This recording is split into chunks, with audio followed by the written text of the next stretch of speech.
Good morning. My name is Michael Thompson. I'm the counselor from Scarborough Centre, and I'm the chair of the Confronting Anti-Black Racism Advisory Committee. The committee secretary has confirmed that we have quorum, so I will call meeting number 4 of the Confronting Anti-Black Racism Advisory Committee to order. Welcome, everyone, to an exciting meeting, another exciting meeting. This meeting is being held, of course, using the city's web technology, with members and staff connecting by video conference or calling in. Because we are meeting remotely, we ask for your patience with any delay and technical issues. Members of the public can watch the meeting streaming live on YouTube at youtube.com/Toronto City Council Live. Again, I ask for your patience because technology being what it is requires us to be very patient, but we're doing the best we can. And so we have today, members, no registered public speakers today. I would like to remind all staff and invited participants to keep your mics muted and your video turned off unless you need to address the committee.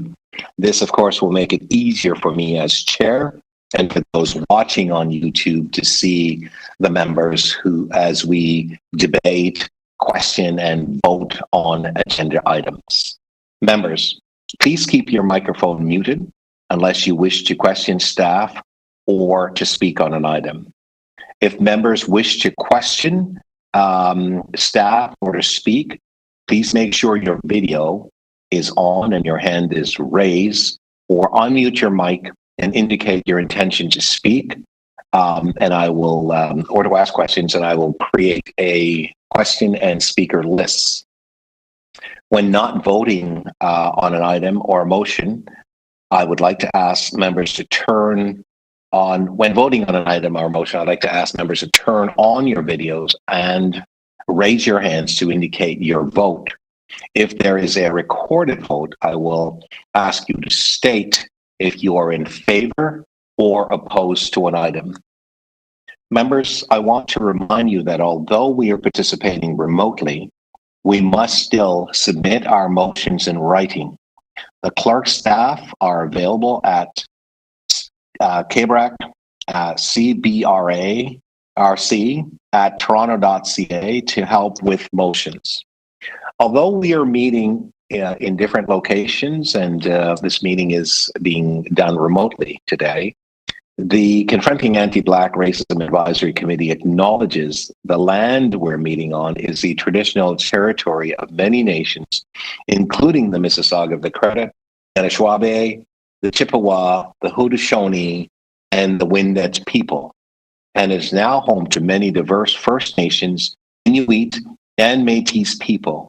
We also acknowledge that Toronto is covered by Treaty 13 with the Mississauga of the Credit. Are there any declaration of interest under the Municipal Conflict of Interest Act? If you'd like to declare an interest, please indicate the item number and the nature of the interest. And I'm looking at the screen, I see no interest. But when declaring an interest under the Municipal Conflict of Interest Act, members are required to ensure that they file that information in writing and to declare with the clerk. The clerk staff can provide you with the necessary forms, which you should complete and submit before the end of each meeting and each time that you declare an interest on an item.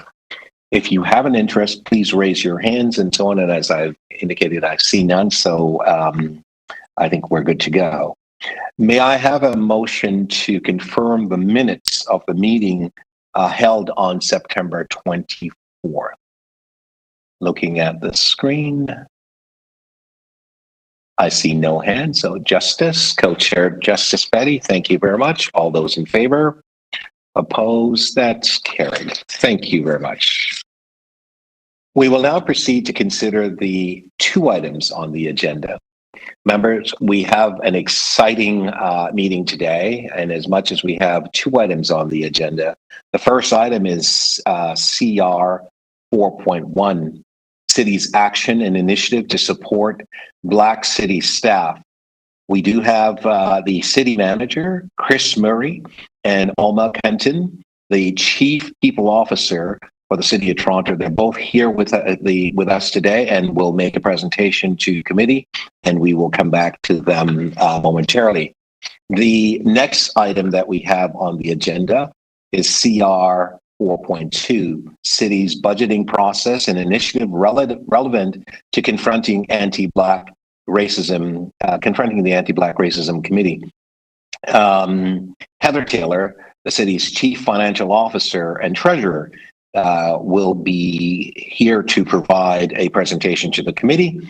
And so I'm really looking forward to the presentations from Mr. Murray, Ms. Kenton, and Ms. Taylor. These are some of the people who really make the city work and leaders who are leading on so many different fronts, but particularly in the area of confronting anti-Black racism at the City of Toronto. So without further ado, I would like to invite Chris Murray, the city manager, and Alma Kenton, chief people officer, to provide their presentation to the committee. And after they have concluded their presentations, members will have the opportunity to ask questions and to speak and to move motions that they so choose. So, Mr. Murray, Ms. Kenton, you are both here with us. We welcome you to the committee. This is a great opportunity for members of this committee to learn about what the city is doing and to hear from you. So the floor is yours. Thank you. So first of all, thank you so much, Chair Thompson, and thank you very much to the committee for giving me this chance to update you on critical work that we are doing. And of course, Alma will be assisting me with some of the presentation that you're about to hear. So, if we can put the slides up, I think we'll get started.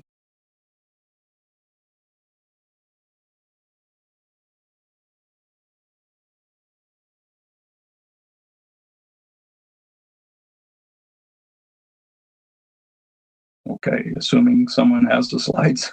There we go. All right. So before we move from this slide, I just want to say a few things. First of all, it is a real honor and privilege to be a city manager of any municipality, certainly in this country, but of course to be the one that leads the administration in the largest city in Canada. It's an especially great honor and privilege to be in the position that I hold.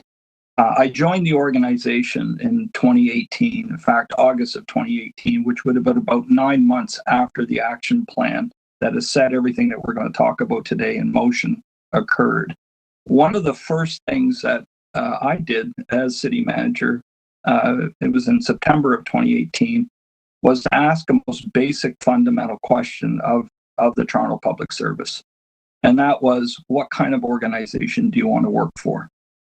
And that's a culture setting question that was really important to me. And it was a question that I had asked the municipality that I worked for previously of city staff, because working for an organization that has a collective set of values and shares those values and drives to ensure those values are achieved is really important. So in September, we started with that question, and after about 3,000 people engaged in a conversation about what kind of organization do they want to work for, a couple of things became really clear. First, as individuals working for the Toronto Public Service, it was important, and what came through clearly in the feedback that we received was that people absolutely want to be respected. They want to be engaged, and they want to be valued. So as individuals working for the Toronto Public Service, respected, engaged, and valued. The second thing that they said really reflected the community that we serve. And what they said very clearly to me was that we need to be diverse, exactly like the community that we serve, and we need to be inclusive. And inclusive in the sense of inclusive of the populations that we serve, but also inclusive in the way in which we go about our work day by day. The third thing that they said very clearly is that they wanted the work to have meaning. They wanted to have a meaningful input to this community. And then fourth thing they said is they want to work collectively. And I can't stress enough the importance of that culture statement that came from the Toronto Public Service, because I think it relates specifically to what we're going to talk about today. So yes, and I will be presenting on the city's corporate strategies, initiatives, and approaches to support Black staff and address anti-Black racism in the public service. I will give some overview comments about the first few slides. We have about 19 in total, and Amma will drill down into some of the specifics. We'll provide information on how these initiatives developed as part of the city policy, the various tools and strategies used to embed a long-lasting culture of equity and support all staff, including employees of African descent. We'll also share information about the ways we are actively supporting Black staff through our workforce development strategies. So with that, if we can go to there we go.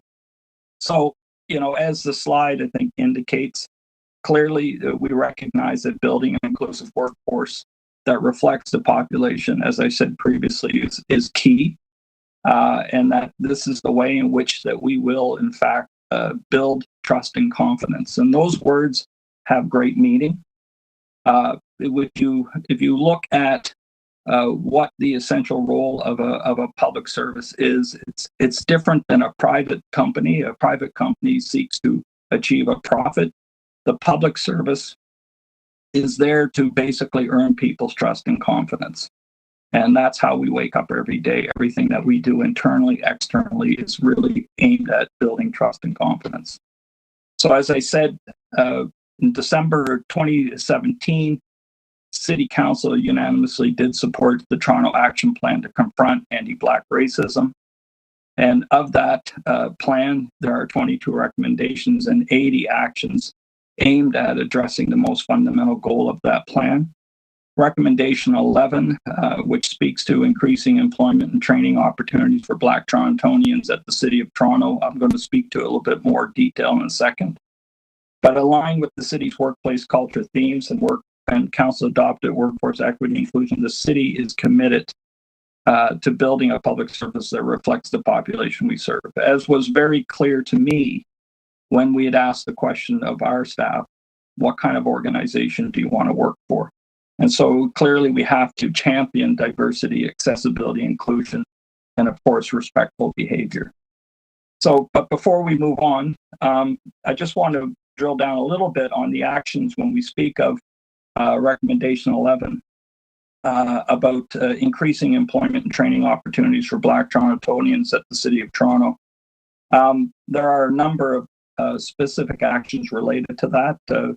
One is outreach to recruit and hire diverse Black people to increase the number and retention of employees of African descent at the City of Toronto. The second is to engage diverse Black experts and community members to develop anti-Black racism training for all city staff and leaders, with a focus in areas of human resources practices, including recruitment, hiring, and retention. Third, include social demographics, including race and gender identity as part of the city's Count Yourself in Employment survey. And then fourth, enhance current city internship programs to include youth of African background, including Black, queer, and trans youth. And then fifth, engage Black staff to create a Black staff network to support professional development and engagement. So these are some of the specific actions that were identified in the plan, which we're going to get into in a little bit more detail momentarily. So, of course, if we go to the next slide. So, as noted here, in addition to the specific recommendations, there are three basic strategies, if you will, and mechanisms that allow us to achieve what we're trying to achieve. First, of course, to action any plan, you have to create an engine really that is able to achieve the recommendations and the specific actions that are outlined in the plan. And of course, that is our Confronting Anti-Black Racism Unit, which was established in 2018, the year that I joined the organization. Secondly, that the Anti-Black Racism Learning Strategy be developed and that has been rolling out to the organization. There are some 14,000 people that have taken the training. I know Alma will get into some specifics around it. It has not been without its problems in terms of not just getting people to pay attention to it, but while they are taking the training, to make sure that they are fully invested in the training and the learnings that come from that. And there's been some things that we've had to do to improve upon people's attendance as well as participation in those learning opportunities. And of course, the third is to establish the Black Staff Network. I just want to point out one other thing in terms of the action plan. There was a timeline set to it that was supposed to run until 2023. I can appreciate that there is a need to put some time limits on things, but the notion that by 2023 that we're going to be fully there is very unlikely. And I would suggest that running it well past until such time as we've achieved the goals that we've set out, I think is going to be incredibly important to all of us. So that's a bit of an overview of the stage that has been set and the responsibilities that I am, keenly invested in. And if we go to the next slide, I'm going to ask Alma to start to drill down a bit more in terms of the specifics of this overall program. Alma? Thank you, Chris, and thank you to the committee for inviting us here to have this conversation. It is a privilege for me to be here with you, and I hope that the information that we share will spark an important conversation with the committee, because as Chris alluded to, it's a work in progress. There is a lot of work to be done. A lot of work has been done. There's still so much more. And the presentation is largely an overview of some of the work. There are additional things, and we could have waxed on for probably a couple of hours on the work that's being done. And but I hope that you will get a sense from the presentation of the good work that's being done, and that you will get an opportunity, obviously, to ask us questions so that we can drill down a little bit further in anything that you are particularly interested in. I want to say that I have the privilege during this presentation of sharing the work of various people. I lead the city's People and Equity Division. I'm the city's Chief People Officer, but you will see that I will be talking about work that's being done by a number of people, the excellent work that's being done by our Black Staff Network, which is led by staff who are elected as chairs as the leadership team of the Black Staff Network. I will also be sharing some of the work that's being done by our amazing colleagues in the Confronting Anti-Black Racism Unit, and I'm sure you're well familiar with them, being led by Anania Denise as the division head, and Nia as the director, and Anthony and his amazing team. So I have the privilege of sharing that work with you today. So I'm going to be talking about the work that's being done under a number of different umbrellas. So the first one being the things that we're doing that are really about creating culture change. The second bucket that I'm going to talk about is about talent attraction. As Chris said in the recommendation, there was a real emphasis in the action plan on the city making additional efforts to bring in Black staff, so we will talk about some of the work that we're doing on that. But of course, there is also in the action plan a focus on our existing staff and what are we doing to develop them. I'll talk about some of the work that we're doing in that respect under the umbrella of stewardship and support of our existing staff. So just to get us started, I want to talk about under the umbrella of creating culture change, the work that the Confronting Anti-Black Racism Unit is doing. So the CABR unit supports Black staff as well as the broader Toronto Public Service. I will say, including my team in the work that we're trying to do to dismantle the systems of oppression, to also advance Black staff's experience in the Toronto Public Service. They have supported the corporation to develop a number of tools, approaches, and frameworks that are helping to create an environment that better supports Black staff in feeling more included, more affirmed, recognized, and they also do work that ensures that Black staff worldview is integrated in how we do the work. So it's not just like representation for its own sake, but it's representation that informs the quality of work that we do at the city, because as Chris said, our role as public servants is really to serve the public and to earn their trust and confidence. And we know that a public service an accountable public service is a public service that reflects the public that it serves. So we're doing a lot of work to make that come to life. for us. There are a number of culture change tools that the Confronting Anti-Black Racism Unit has developed that have been very helpful for the organization. You will see some of them listed on the slide. The first one there is the African Ancestral Acknowledgement, and I'm not sure if the committee has had the opportunity of hearing it. It was introduced in May of 2018, and it is an opportunity for Black staff to acknowledge the ancestors of African descent who have been present and actively contributing to life on treaty lands and traditional Indigenous territories, and to recognize a legacy of systemic discrimination as a result of enslavement during the transatlantic slave trade. So it is not unusual at the city now to go into meetings and to hear Black staff start with the African ancestral acknowledgement as a way to ground the conversation and to bring speak to and call out African ancestors, which is obviously something that before this was introduced in the city is not something that you would ever have seen. So the fact that something like that is becoming more accepted and more the norm of the city is one of the ways that we're demonstrating that we're inviting Black staff to bring their whole selves to work and to be themselves at work, and also recognizing that demonstrating that we, as a city of Toronto, we are recognizing and reckoning with the history and not pretending that it didn't exist. And that's just a way of reminding ourselves of the important work that we need to do to really help move things forward. That we need to look back, learn from the past, and make sure that we're doing everything we can in the present to ensure a brighter future. The other initiative that the Anti-Black Racism Unit, Confronting Anti-Black Racism Unit, has helped the organization develop is an anti-Black racism analysis tool for a radically equitable COVID-19 response. So you will have heard, I'm sure, through the committee's work, of the great work that the city has done really on targeted outreach and targeted initiatives through the COVID-19 pandemic, recognizing the disproportionate impact of COVID on Black communities and the need for targeted responses to address, to ensure that Black Torontonians are adequately contemplated in the response, and also as we go forward in the recovery as well.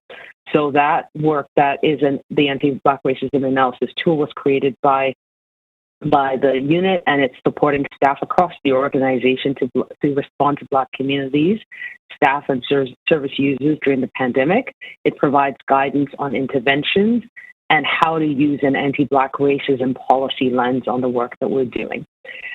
Another initiative is the City Lead Circle, and that is a table that's being convened by the unit. And this table brings together senior level city staff working on action plan items to meet regularly, to share input, to share best practices, and so that everybody has, it's an open forum for people to talk about what they're challenged with, but then it also has the added benefit of encouraging people along in the work so that people can see across the divisions that this work is happening across the organization, and really kind of spurs people on to keep at it, because obviously the work that we have to do, I mean, we're not going to dismantle 400 years of enslavement and the history overnight. So we need people to come to the table, and to the table is a support structure for the people who are leading the work, because it is important work to be done.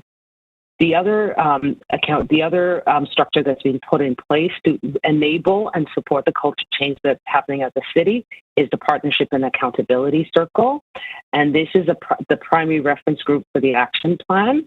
And you may be familiar with it. It's the group of 12 Black leaders who work to ensure the fullest implementation of the action plan.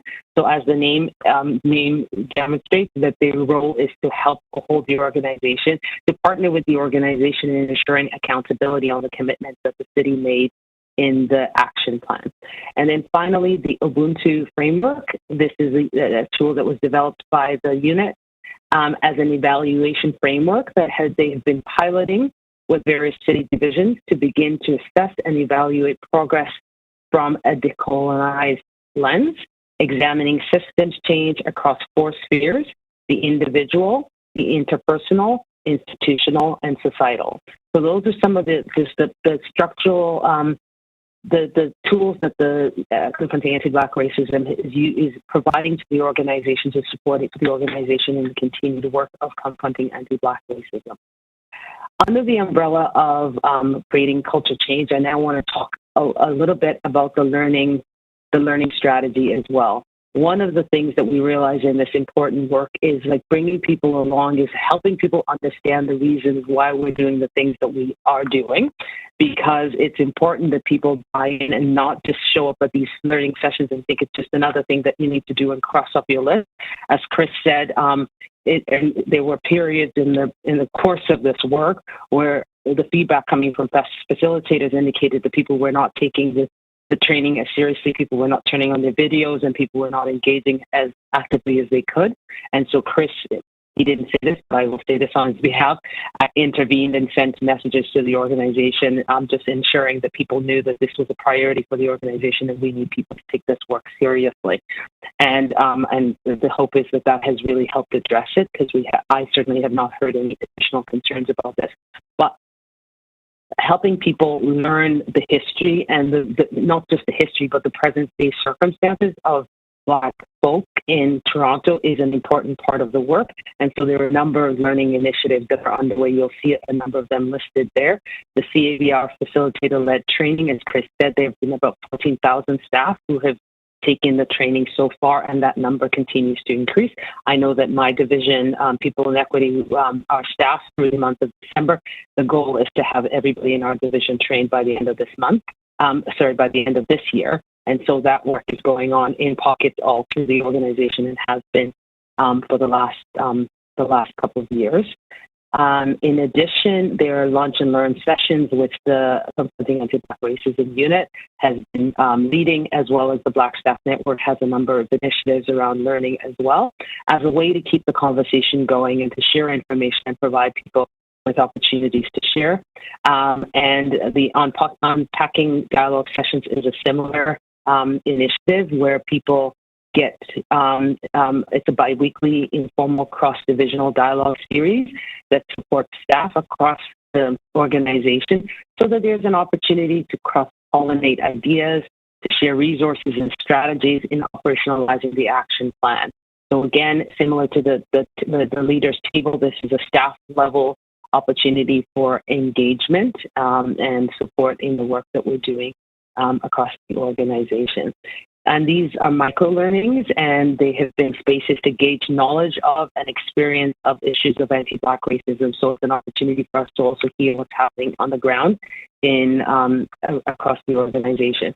We've done some unorthodox things in terms of our effort to increase people's comfort, because I think sometimes people shy away from doing work in this space because they don't know how to talk about it. They don't know what to say. People are worried that they're going to say the wrong thing. So one of the things that we did last year with our leaders is we had a leaders book club that was reading the book White Fragility, and our CFO, who's coming on after Heather Taylor, was also one of the people who started that initiative first in her service area.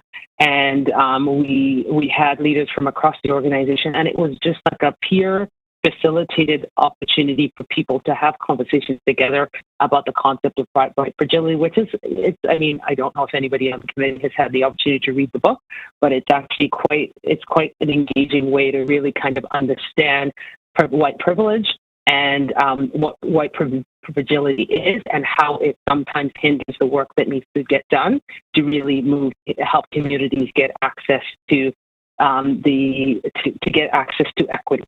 And so there are a number of things that are happening in this space around learning that are orthodox, and then some less orthodox things that are really about making sure that we get the hearts and minds of people, and people really understand that this is important work, so that when the training is done, people this becomes a part of their perspective and the work, and people can really take it and make it come to life in their work.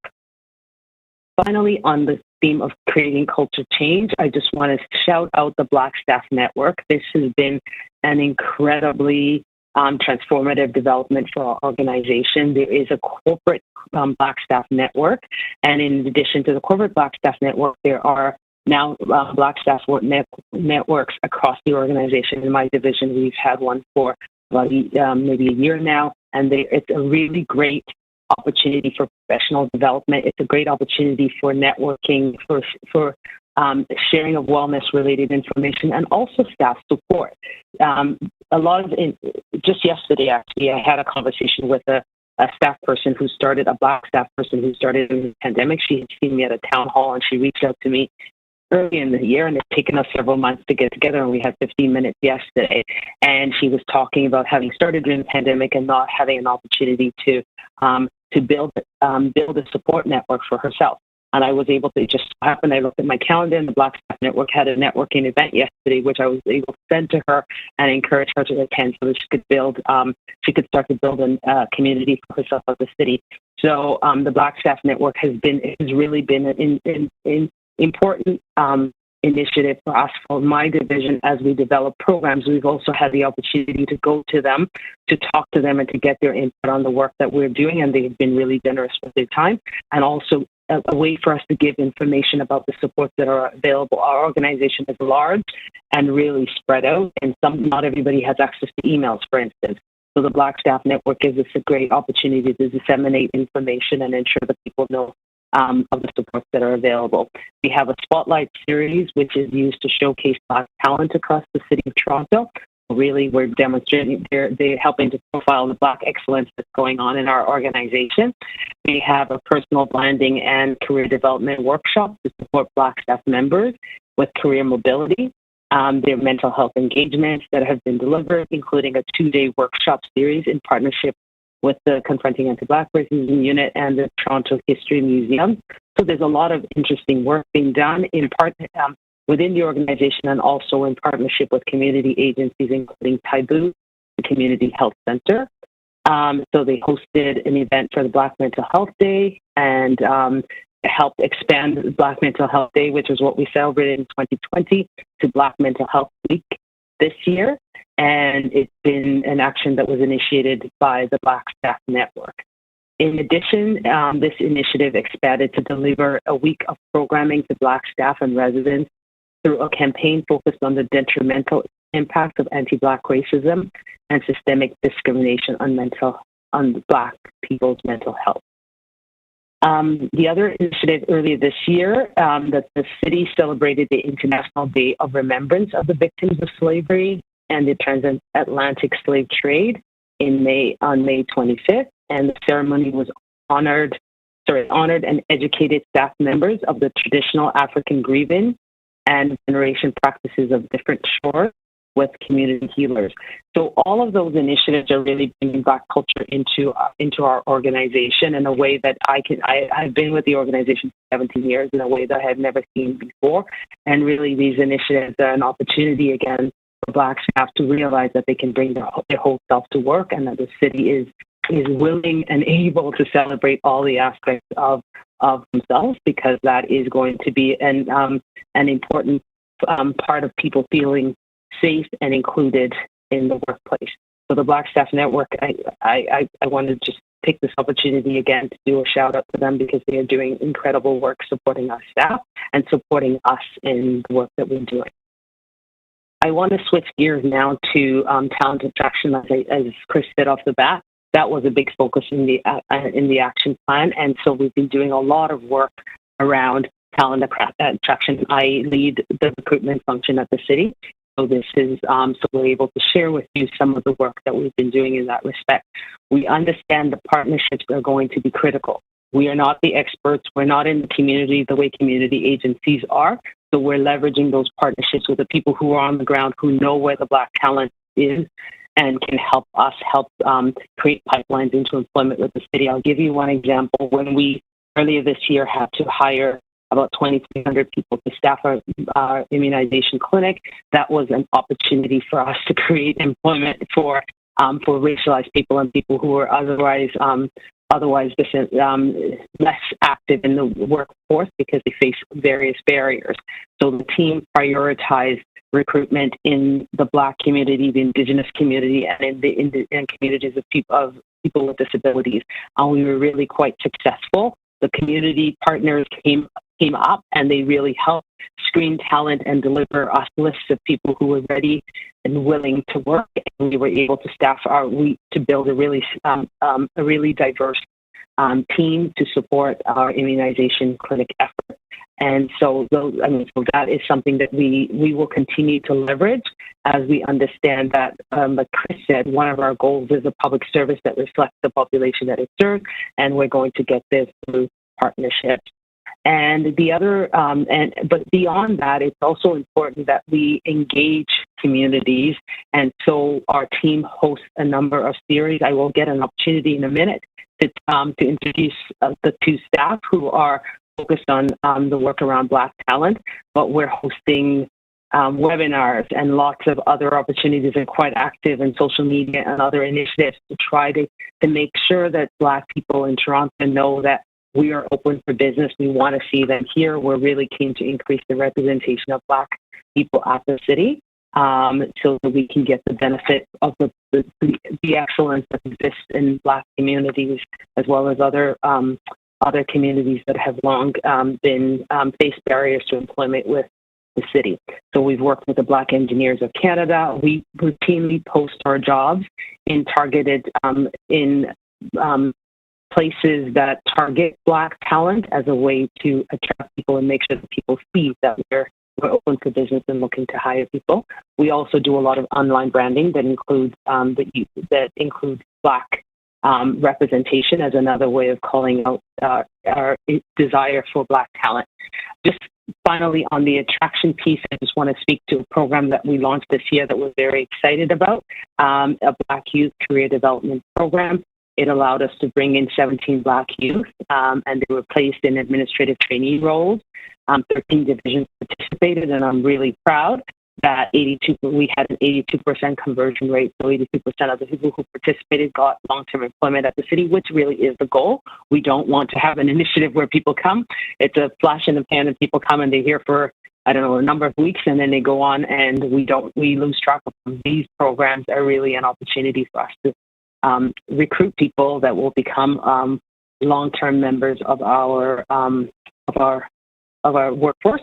And the way we're doing that this time around is we're really looking at professional development workshops and supports that we provide to people who come in through these youth career development opportunities. So this was a pilot that was incredibly successful, and we look forward to doing more. And there are a number of other programs similar, but in the interest of time, I am going to move on to just finally talking about the work that we're doing on stewardship and support.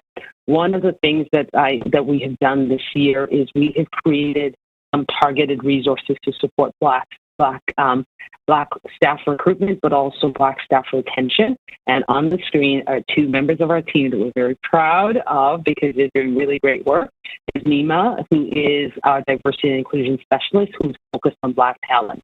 So she's focused on those relationship building, on the market branding, and advising across the division on initiatives that we're doing to ensure that the Black lens is placed on that work, so that we are rolling out programs that are as inclusive as it can be. And Ronald Peters is our senior HR specialist, who's also working with her and helping us do with our attraction strategies and also workforce engagement to ensure that we have the right connections to the Black Staff Network and that we're using it to inform our work.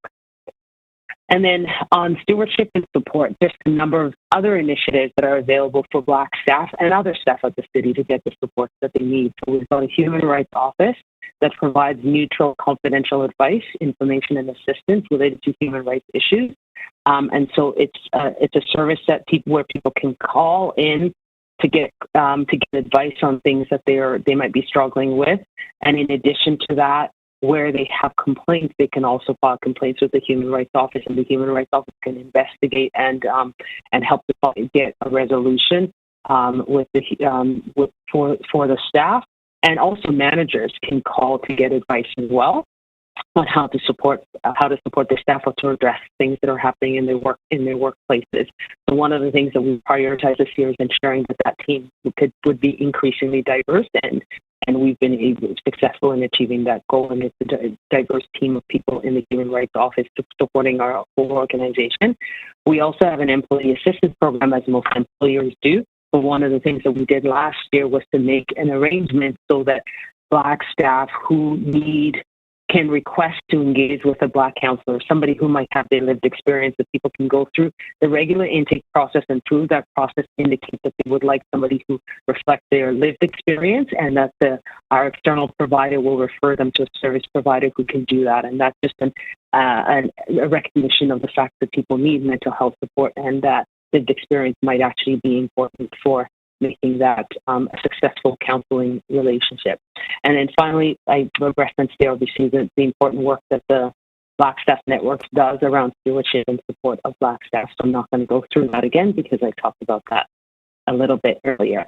And just really, in the interest of time, I'll just go through this really high level.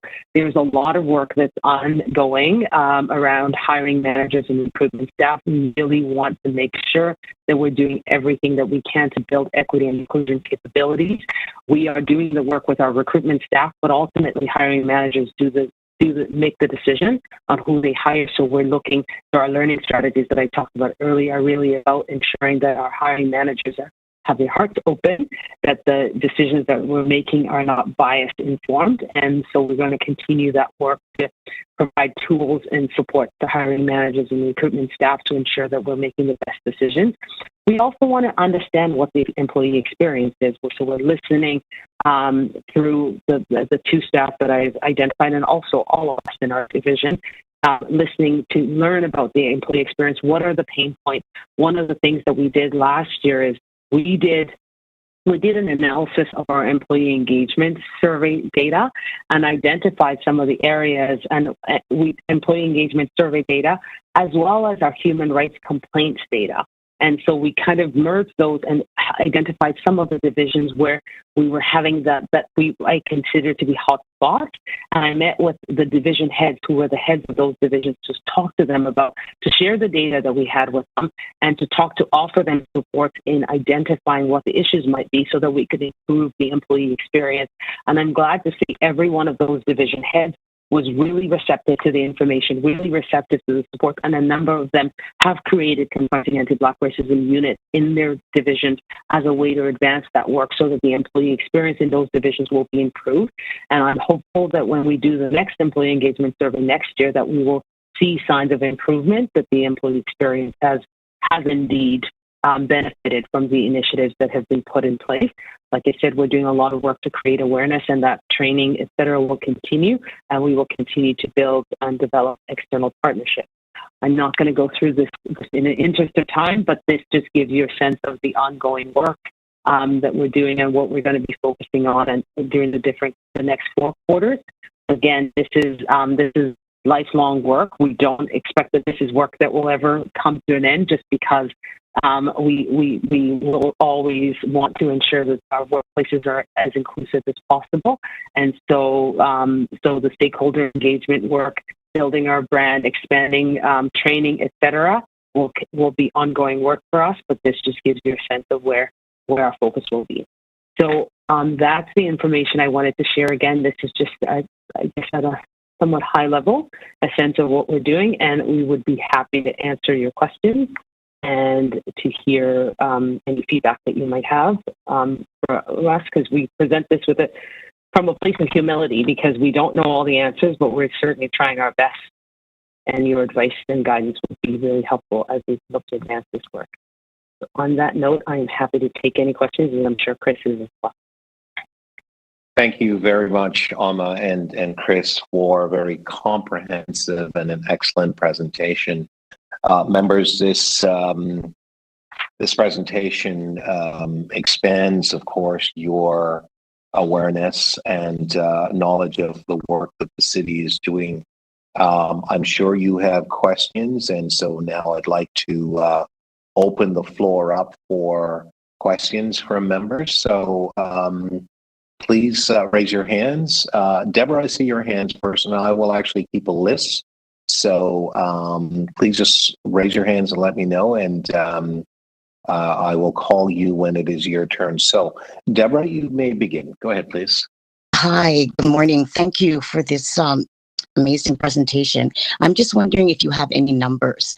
So what is the demographics or the numbers in terms of staff, the entire staff team, the Black staff? Has those numbers increased? Has there been any changes in your surveys, over the years? Thank you. So through the chair, I'll start, and Alma will correct me. So certainly we have surveyed, and we have information regarding your question, based on a 44% response rate to the survey. It was done in 2020, October of 2020. We estimate 1,718 staff are Black background. That is about 12% of the workforce. And how that compares to previous estimates, I'm not able to answer that question. Maybe Alma, if you can help me. Yes, certainly, Chris. Yes, so Chris is correct. The staff the staff representation as of 2020 was 12%, and there has been an increase in the representation of Black staff at the different levels within the organization. So we were previously in 2019, we were at 11%, and we've gone up by one. The representation has increased by 1%. And obviously the population is 9%. So there is demonstration that we're making progress in terms of representation of Black staff. There is also, of course, the part of the work for us is not just that we have Black staff, it's also where do we have Black staff in the organization, and I will say it is the case that we do have more of our Black staff at our lower level frontline positions. And so as we think about strategies, part of the work that we're doing is creating opportunities for Black staff advancement from our frontline. It's interesting, actually, right now at the city that we have a high representation of Black staff now at our highest level and at our lowest level, and in the middle is where we see the crunch right now. And so it's devising strategies to make sure that people can kind of come up and we can expand in the front, in the middle. But I will say right now that the highest representation is definitely in our front line.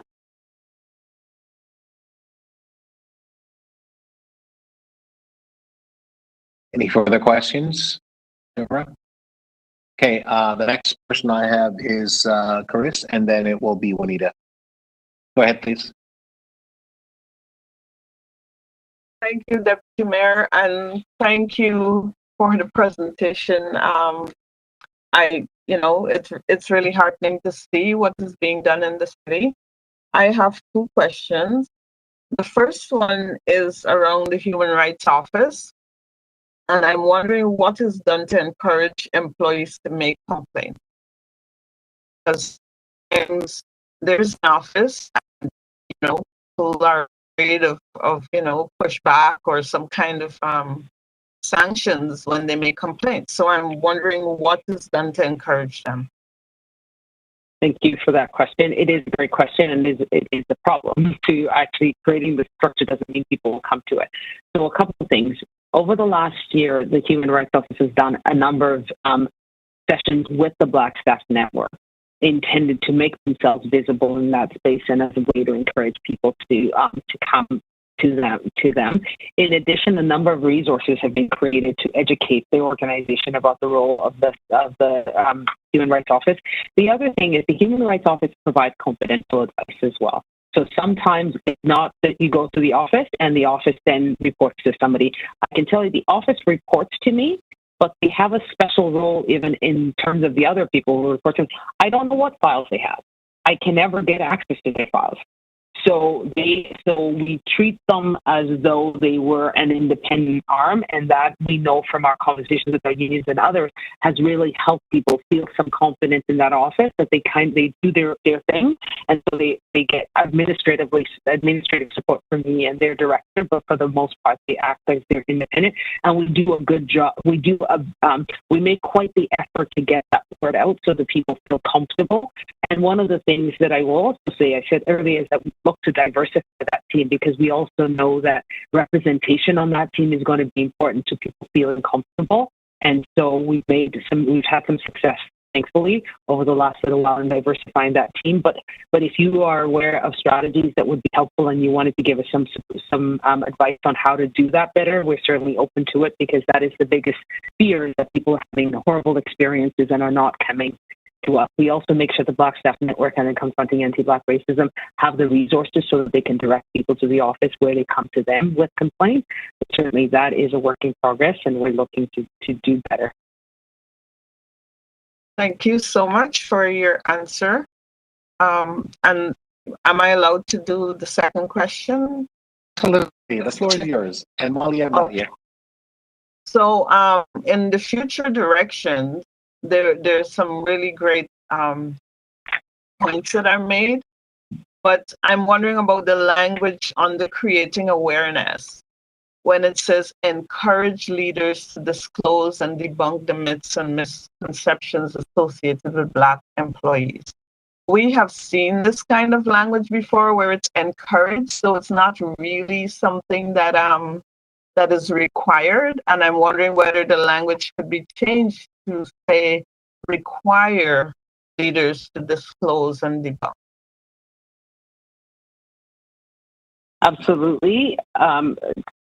Certainly, Chris is very particular about accountability on some of these things, and so I hear what you're saying, and I've made a note of that. And I don't know if Chris wanted to. Chris, I don't know if I interrupted you. No, and I mean, I think you pick up on a very important matter, and that is the, encourage can mean, a range of, absolutely required, and this is top of mind, and this is actioned, and it can mean, very little. So your sensitivity to the use of that word is understood. More than our intention, the effort that we've been making over certainly the time I've been here is to require people to address this straight on. So I would not have any difficulty in making sure that is communicated in the manner in which you've asked. So that's a good observation. Thank you very much, because often when you require, you can attach that to the performance appraisal. Totally right. Thank you very much. Our next questioner is Juanita.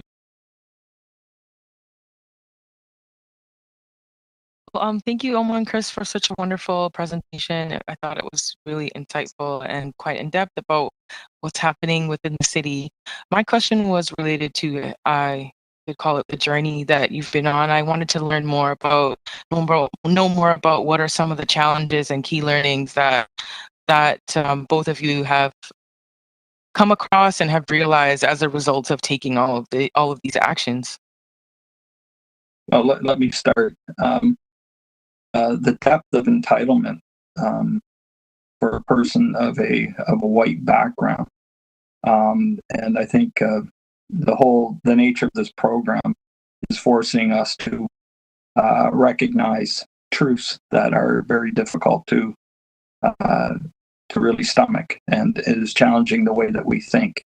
And I think that is half the battle for a person that is of my background, and so to give meaning to anything, I mean, we can say things, but I think actions, as we always say, speak louder than words, and it's really important. I mean, I'm proud of the fact that we have made some progress, certainly at the leadership ranks. I just want to point out something that's really important to me, and I appreciate the question. True, when I worked in Hamilton as city manager, I made a point of making sure that in that case, the HR department reported directly to me. I did not want to filter. Typically, HR functions are usually caught up in corporate services areas. And I know if I'm going to make any change in organization culturally, the only way that that's really going to happen is that I have a very direct line to the person who has that kind of day-to-day oversight of the people that work for the organization. So Alma and I have to be in regular contact. Alma has to be able to come to me very directly with issues that need to be resolved. I do not want or need a filter.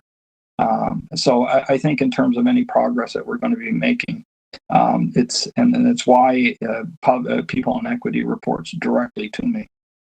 It's only through that relationship that I can know what is true, and I can know how it is that I can help not just Alma but the entire leadership team fix things that need to be addressed. So I appreciate that question. That's my thoughts so far.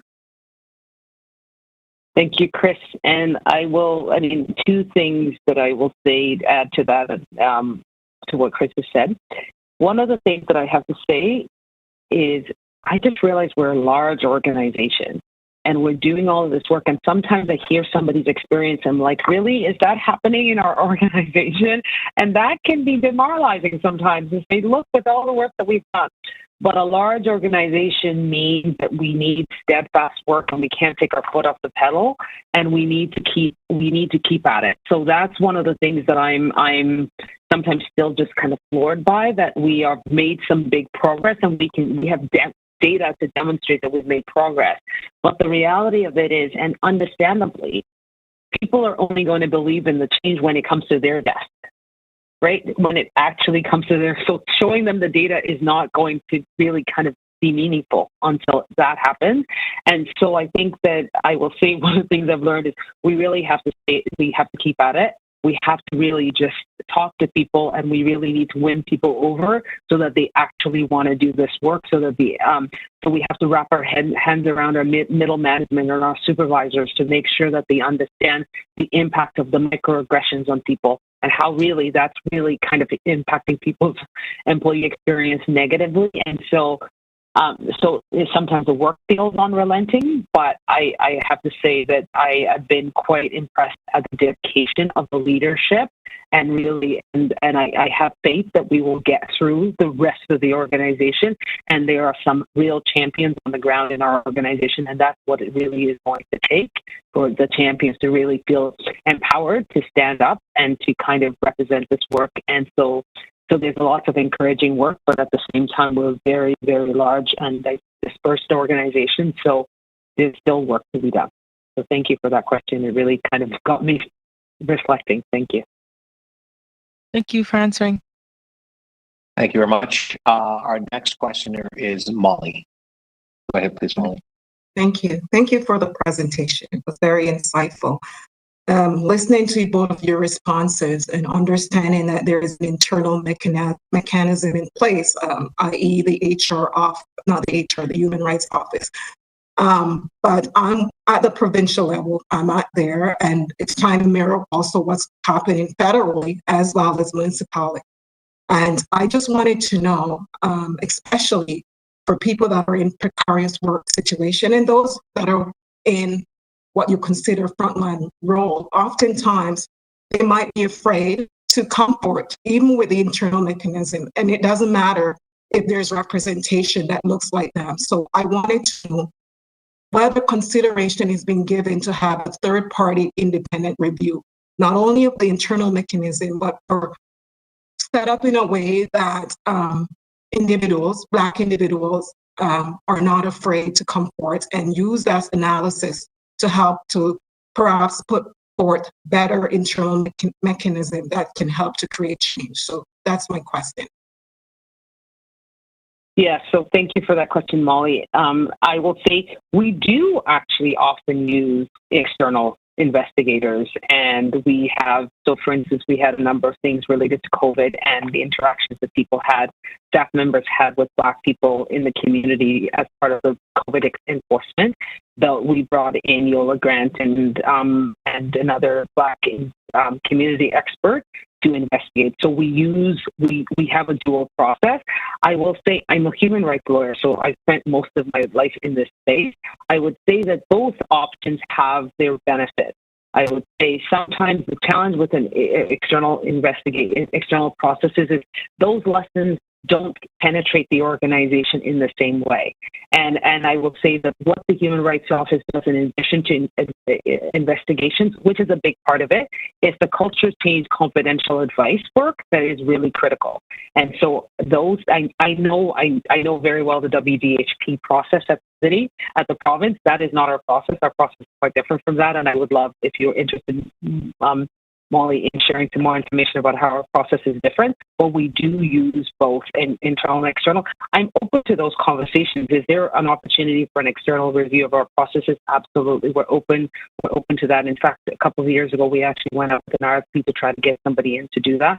So we're open. I have read the province's report cover to cover and we have made changes to our process informed by that.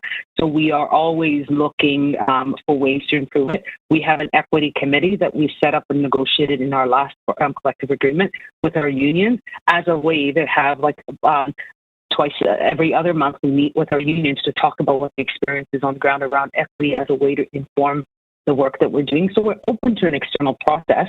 I'm not convinced, though, that is the best process necessarily, but I would be happy to have a conversation with you about more about that. But I do think that it has its benefits, and we leverage it. And I would say that we seem to have a little bit of we have a hybrid that seems to be working right now, but I think it's perhaps due for a review, and we would be open certainly to that.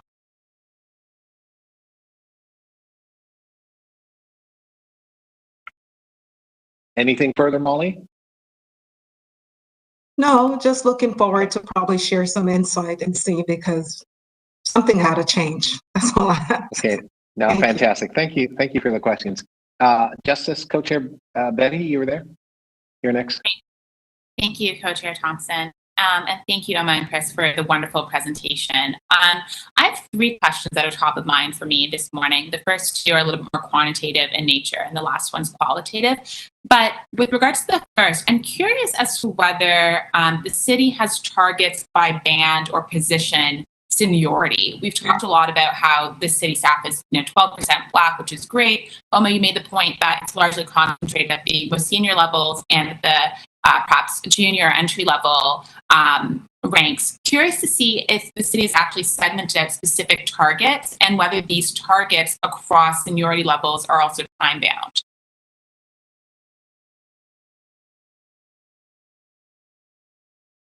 Yes and no, is the answer. I would say yes, because our goal is, we wish to reflect the diversity of the population we serve at every level.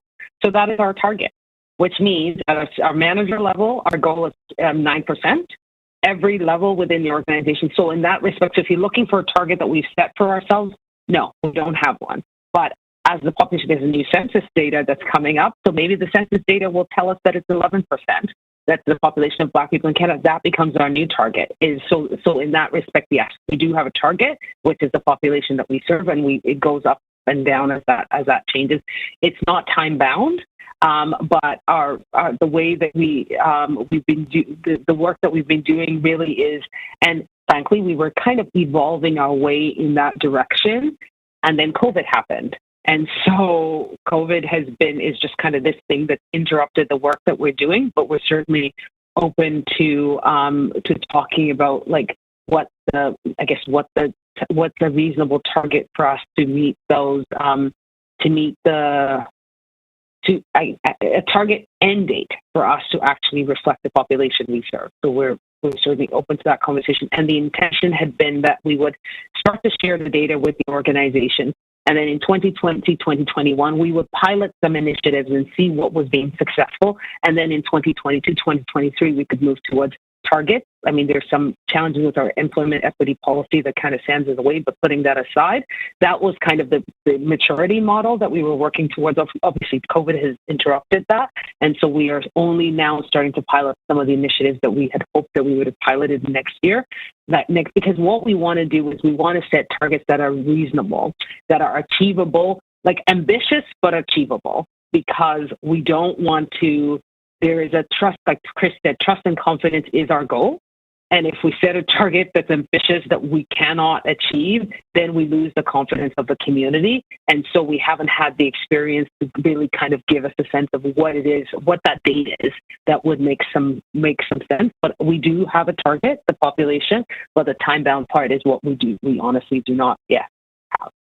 Understood. And on the point of then accountability in terms of setting these targets, curious to hear about how perhaps, members of city staff or leaders might be held accountable when these targets are set or incentivized to support the achievement of these targets. So we talked about, again, to the maturity model that we were kind of working towards before COVID, the intention, so what we had done the first year was that as part of everybody, all the leaders, we added progress on equity and inclusion to the performance planners of all of our leaders, so all the division heads. And the intention was for the first year, as part of the leaders' performance review, they would have to discuss what progress they had made in the last year.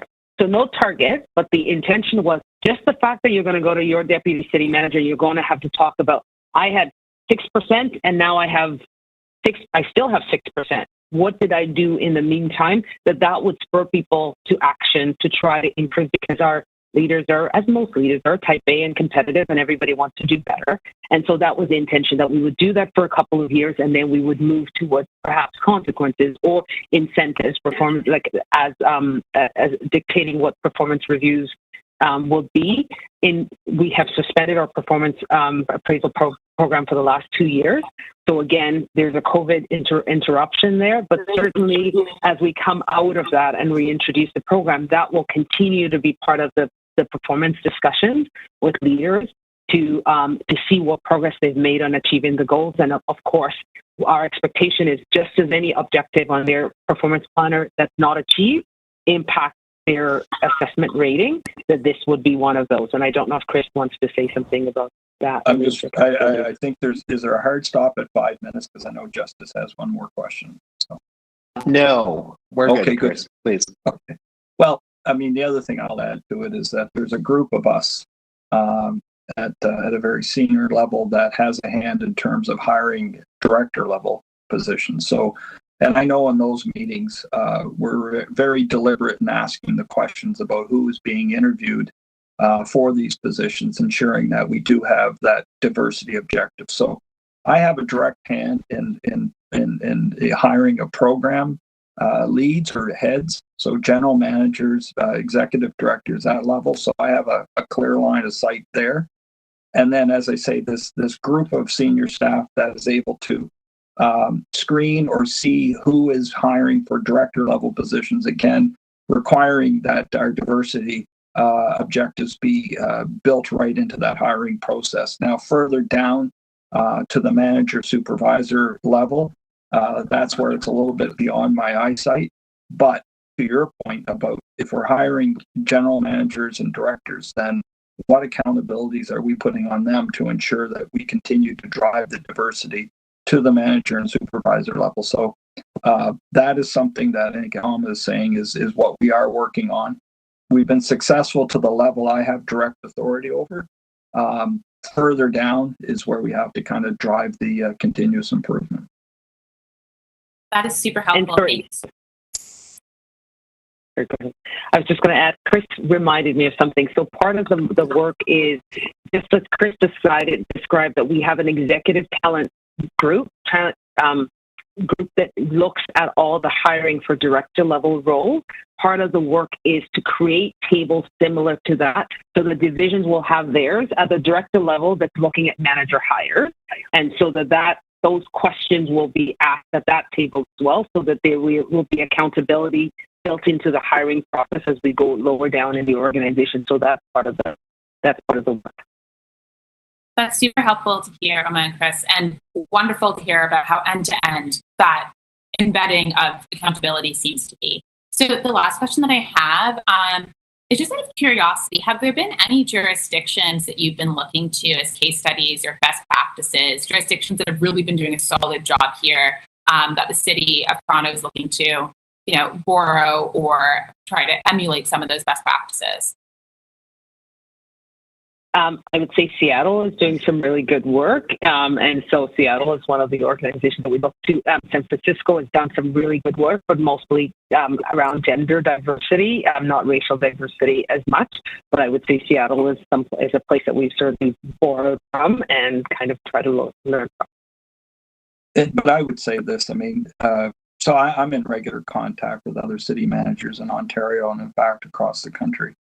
And when I joined Toronto, I mean, the sophistication of Toronto in addressing, Black, Indigenous, and just general equity deserving groups is really ahead of and is leading most municipalities that I'm aware of. But in some respects, that's great, but we're not there, and so I just think that. There isn't a sunset to this. This is just it's culture, and culture is something you wake up and face every day. And to get to where ultimately you need to get to is just a constant effort. And to be held accountable by this committee to ask the questions that you're asking is just another step in the right direction. But Toronto, compared to a lot of other municipalities in this country, incredibly sophisticated when it comes to this, as you would expect us to be. So wonderful to hear. Thank you so much, Chris and Oma. Thank you very much, Justice. And I'm just looking at the screen to see if I see any other. Dr. Daniels, I see your hand. And we'll come back to you, Deborah, in a bit of a second round, and Justine will come to you after Dr. Daniels. Go ahead, please, Dr. Daniels. Deputy Mayor, if I may indicate, Justine had her hand up prior to mine going up. That's fine. Please, so, Dr. Daniels, please go ahead. Okay, thank you. So, folks, thank you so much for all the great information that you've provided. There are two pieces that I'm wondering whether or not you can expand in terms of providing some concrete information to what is happening. On one of your charts, you talked about your hiring. Enabling hiring management and recruitment staff to engage in sort of more equitable practices. And you also talked about providing training for recruitment. So I'm wondering whether or not you can give us a sense of what specifically are you doing, and also sort of building on the language that Karis Newton indicated earlier, because the language in and of itself is not definitive. It seems to be supportive of doing the work, but there's no clear indication that it is mandated work. So perhaps you can tell us what is it that you're doing to support your managers in terms of doing this work more effectively. And I'm also asking you to think about the response beyond we are providing training, because we know that providing training is no guarantee that it will necessarily lead to behavioral changes, nor does it indicate that there are mandatory measures that must be addressed. Thank you, Dr. Daniel. So I was going to say training is a big part of it, but you said I can't start there. So I will move beyond training and start on some of the other work that we're doing. One of the things that I would say, the support that we're providing to our hiring, hiring managers is also just conversations with them about credentialism and what barriers that creates. And so one of the things that we're talking to hiring managers about that the team is being, so I guess I will start by, one of the things that we created that's brand new is a diversity and inclusion team. I showed on the screen two of the people in that team, including having somebody who is focused on Black talent. And that person's role is to influence and to work with all our recruiters on education to hiring managers, on tools that will be helpful to hiring managers. So we now have somebody who has that lens on all of the work that we're doing. So one of those things that the support that that team can provide to hiring recruiters is the comfort around, like, when you have, what happens in the organization is typically you have a job posting and then you're going to hire for it again, and you just kind of use the same posting that you used the last time. But the problem with that is sometimes we know so much more than we did before about how language becomes barriers for people. So having conversations with hiring managers about, like, I know you really want it to be somebody with a degree, but why does it have to be somebody with a degree? What about somebody who has practical experience? Because we know for Black people, for Indigenous people, for lots of people who face barriers in the educational system, like the credentials, there are certain cases, if you're hiring a nurse, yes, you need somebody with a nursing certification or a nursing degree, but in many cases, we ask for undergraduate degrees when we don't need them. I've hired two directors in my division. I don't know if they have, like, it wasn't a requirement for us for them to be directors. I just need good leaders who have done that kind of work to do the work. So some of the supports that we're providing to hiring managers is that like hand-holding conversation about what actually goes on the job posting, because that's the first signal to people about who's welcomed to apply. We're encouraging people to, as part of the decision about where you're going to post your job, it's also looking at your Count Yourself In survey data. Who is missing from your workplace? And can you then develop with our recruiters a targeted strategy for recruiting for that role? If you don't have any Black people on your team, then we need to do some research for you to find out if you're hiring accountants. Is there Black accountants organization out there that we need to do some targeted outreach to encourage them to apply?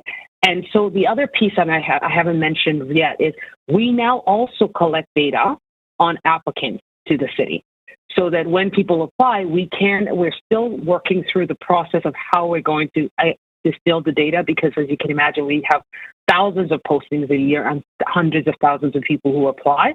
So we've got a lot of data on what are we going to do with it. But the goal there is eventually to be able to provide some data to hiring managers about the profile of people who apply to the job, and that we can actually track through the recruitment process to say, okay, 30% of the people who applied to the job were Black, and they all disappeared by the time you got to the interview stage. What happened? So that we can have those kinds of conversations with the hiring manager. So that is, like, we're not there yet, but that's what we're trying to evolve to. On the question of how do we hold people accountable, we understand that the performance reviews are an important part of that conversation. As I said, we are evolving. We're not there yet. Our leaders do have diversity and inclusion as a requirement as part of their performance appraisals. And in terms of evolving what the consequences are of not having made progress, we're not there yet. I will be transparent with the committee, but we're evolving in that direction. So I will say the support that we're providing to our managers is really kind of wraparound support and creating a team that can really help them. And for the divisions to put up their hands, and some of them have put up their hands and really come to us and say, can you help us define a strategy? Our engineering and construction services team have come to us over and over again. We also created an equity and inclusion honor roll, which is a place where we profile the leaders who are champions in this area. So it's not like we don't have a consequence, but we have an opportunity to say, you know what, Michael DeAndre is a champion on these issues. We're going to celebrate him, and we're going to share it with the whole organization. And once we do that, other divisions want to get in. They want to do progressive things so that we can include them. So we're certainly doing the incentivizing and celebrating and championing the leaders, but we don't have consequences yet. But there are a number of different types of supports that we're providing to our organization. So I hope that answers your question. Dr. Daniel. Yeah, thank you for that. I'm just going to sort of push back a little bit here and say I'm hearing what you're saying, and it sounds nice, right? But based on my understanding at this point, you're having dialogue with people who are the gatekeepers in the hopes that we might be able to move them to a place where they might consider hiring more Black bodies, right? To me, so that's sort of the underscript that I'm hearing.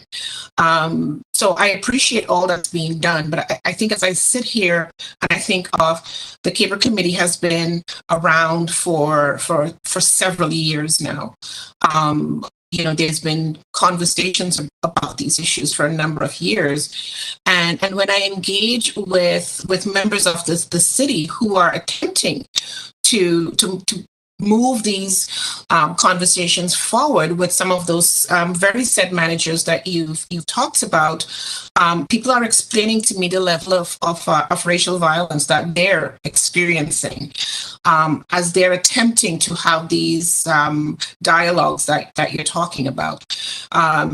So there's no process in place to specifically address the numbers. There's no process in place to specifically recruit, and there's also no process in place that holds existing managers accountable. Right, and that I think is what I'm hearing, and for me that's a bit problematic at this stage, right? Because in the meantime, while we're still moving towards getting a process in place, Blacks are still not getting the level of access, and as well, those who are attempting to engage in the dialogue, they're experiencing ongoing violence from these same managers who you're sort of putting the wraparound dialogues in place for. So I'm wondering if you can help me to unpack that a bit. So thank you, and I think that is a fair criticism, because what I acknowledge is that we do not have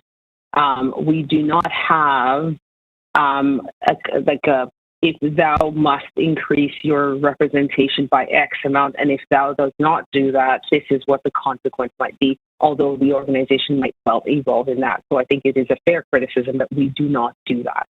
I would say, though, that we do have specific and we do have targeted recruitments that we do with the city. And our representation has increased at all levels in the organization.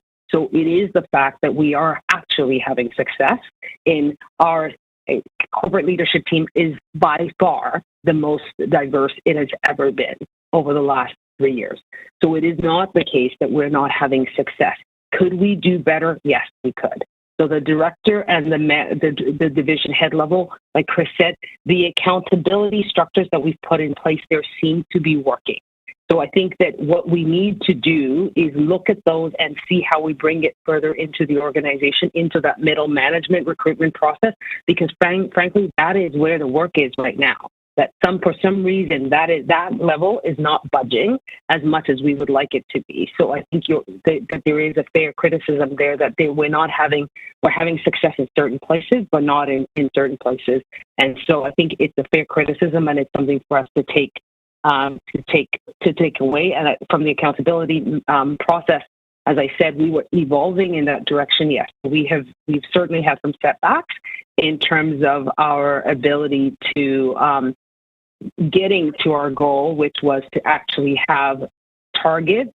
I have to say, I'm not. I mean, there are more conversations that we could be having about targets. I think our target of reflecting the population is an appropriate target, but I'm certainly open to some feedback about whether it ought to be something different from the population. But I would say, yes, we could certainly do more work in terms of getting to clear accountability. But I want to isolate something that you said about people's experience. I hear from staff about their experiences on the ground. So I know that despite the progress that we are making, that there are still pockets within our organization where people are having dehumanizing experiences that are having significant impact on them. And so we continue to encourage those sovereigns to try our best to support them through all the ways that are available. And I can tell you, we have disciplined and terminated the employment of multiple managers, multiple leaders in this organization because of their conduct, and we will continue to do so.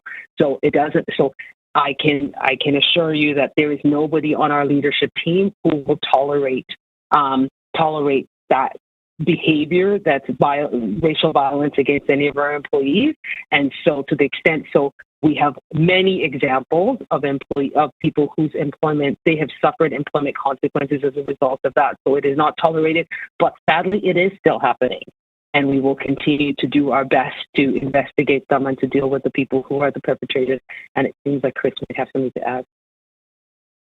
No, I just I can't underscore that last comment enough. I mean, at the end of the day, when we hire leadership into this organization, one of the things that we focus on is their character.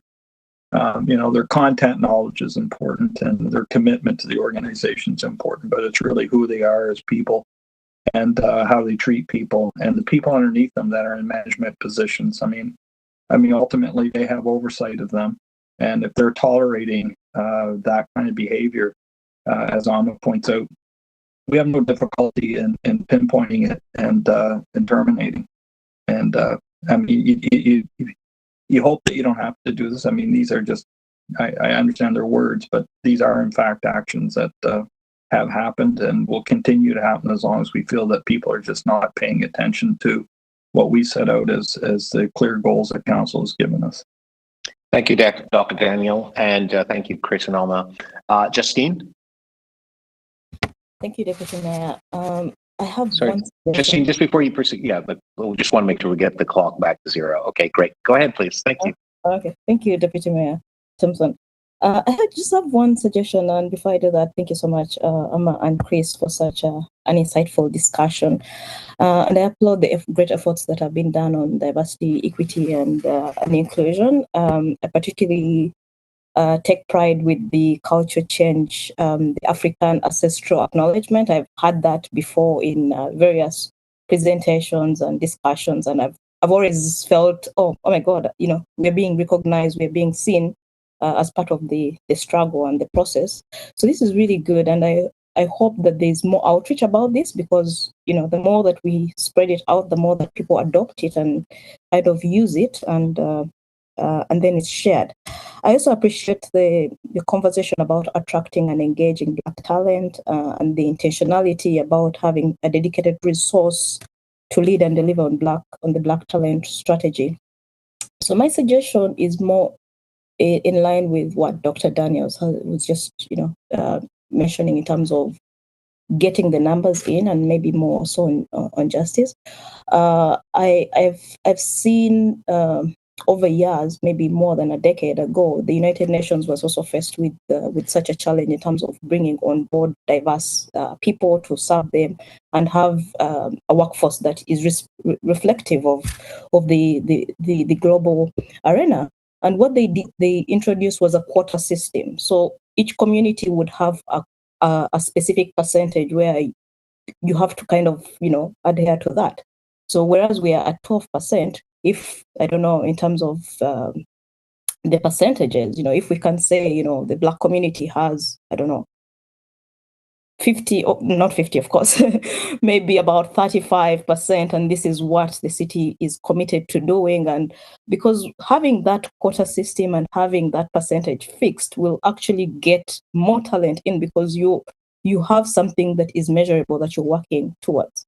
And I think this is a good way to kind of like roll out, because you get to attract but also retain, because I think that is also the other challenge. What we're hearing is that people sometimes get in and then they are harassed and then they have to move out. So you have a quota system where you intentionally have to do certain things to ensure that you retain these communities, the communities of color.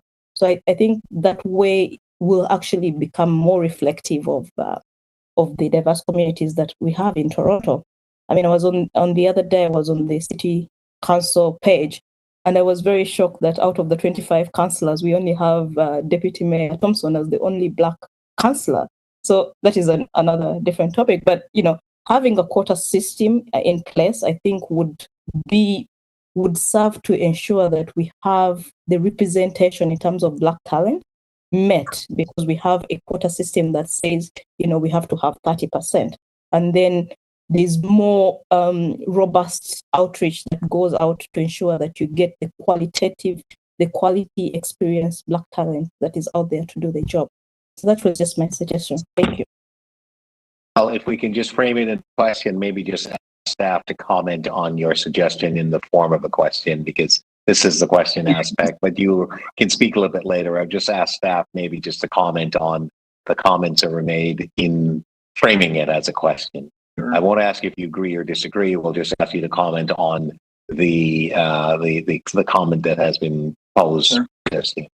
Well, I think Alma pointed this out, and Alma will certainly fill in whatever blanks I create, but we understand that the population of Toronto, which is almost 3 million people, that the Black population represents about 9%.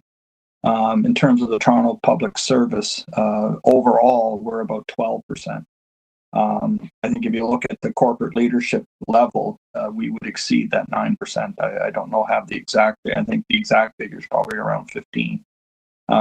So, but the issue I think that was raised earlier is in terms of leadership in the organization, supervisory, manager, director.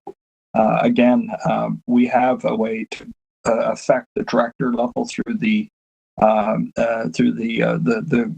employee group that screens and does have oversight in terms of hiring of directors. I think your issue though is where are we at with respect to attracting, and your important point about retaining, because the last thing we want to do is hire and then lose.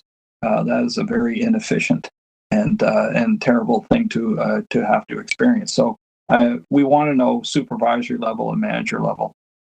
Where are we at in terms of if we're going to use a number like 9%, where are we relative to that 9%? Thank you very much, Chris. Did you wish to add anything? No, I think Chris covered it, but I mean, it would take that under advisement. Thank you. Fair enough. Listen, I want to bring this to a close in terms of the questioning, and Deborah, I will come back to you in a moment, but I have 3 specific questions. And so, Chris, I'll direct them to you and Alma.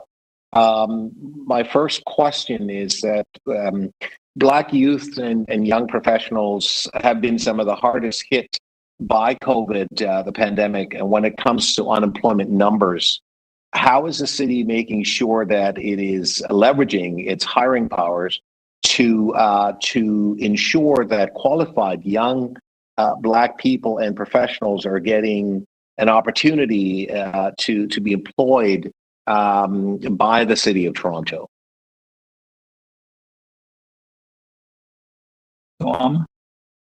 So that's a great question. I talked during the presentation about the Black Youth Outreach Program, and we're looking at a number of those initiatives as well in partnership. So when I spoke about when we did the immunization clinic recruitment, we were particularly targeting youth. So when we reached out to agencies, we were asking them for agencies for staff for Black youth in particular, and Indigenous youth and youth with disability. So we will continue to leverage the opportunities we have and the data. I'm obsessive about data. My team will tell you that, so that we're seeing the same data that you are. And so looking, and the reality of it is that we offer good paying, unionized, stable jobs. So these are the jobs that the community, we want people to come here and we want them to make a career here.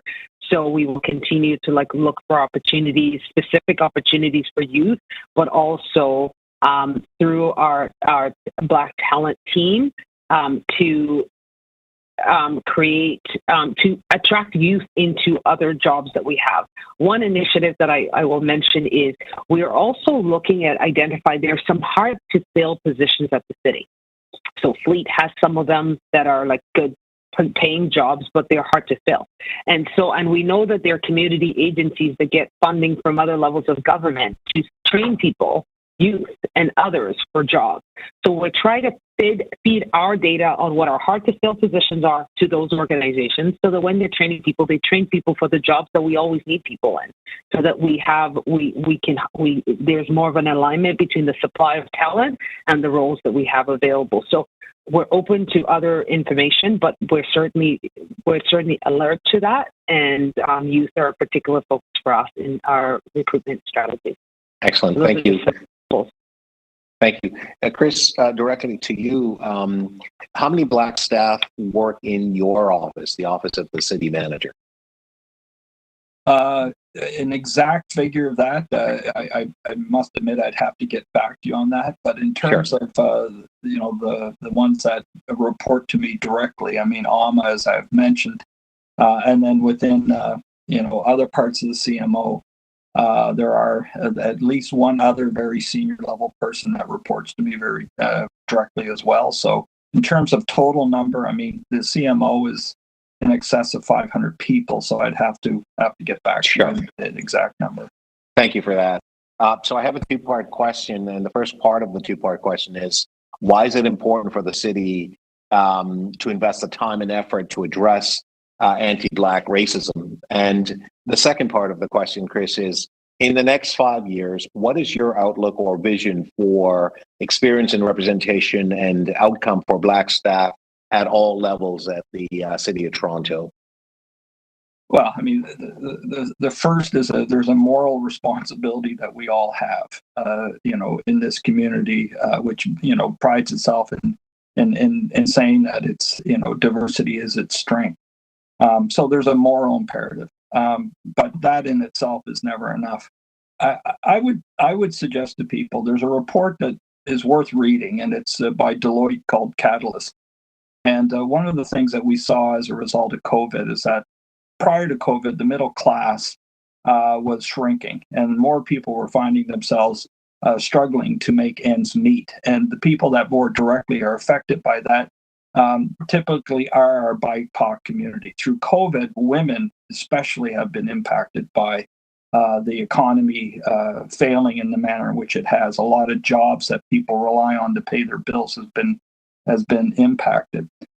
What the Deloitte Catalyst report talks about is that our road to recovery in this country, to maintain the quality of life that people have enjoyed in the past, many have enjoyed, is going to be really dependent on how it is that we address really what we're talking about here today. How do people feel engaged in their community? How are they able to, in fact, participate in the economy? So if you're working in an organization that is racist, and systemic racism is not front or top of mind, and you're not addressing it, then you're disadvantaging a critically important population in your community, but also in your workforce.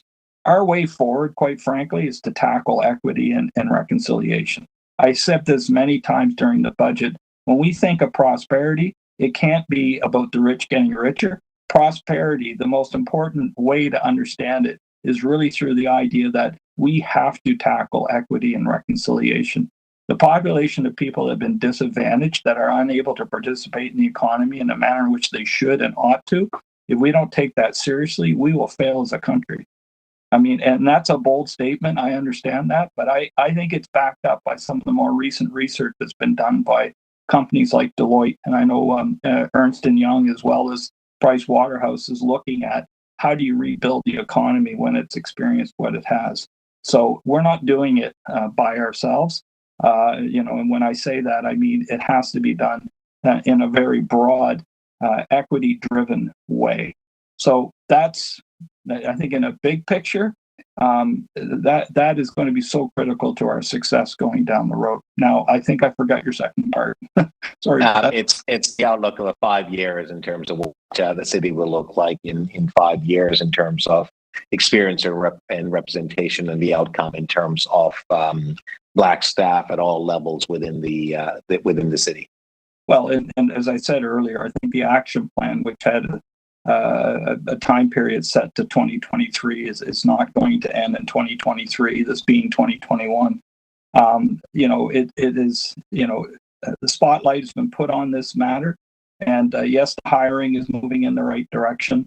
I would hope in 5 years from now, that the way that our Black staff feel about working for this employer has improved measurably from where they felt in the very beginning, back 2018 when this all started. And so those surveys that we do, I think qualitatively and quantitatively, we should be able to demonstrate that people feel like they belong more, feel that they have a voice, feel that that voice is recognized, and feel that as a result of that recognition, that steps have been and will continue to be taken to create a fair and just workforce. So, I mean, that is a feeling that has to happen in 5 years. And the only way it happens is through the measures that I think Alma's outlined in some detail here. So that feeling, strictly speaking, quantitatively, the numbers have to speak for themselves as well. I'm glad that our numbers are improving year over year, because they have to. And I mean, that's as simple as I can say it. Fantastic. Thank you very much, Chris. I had indicated to Deborah I would come back to her for the final question, and we'll have an opportunity for speakers to speak. And we want to bring this this particular element of the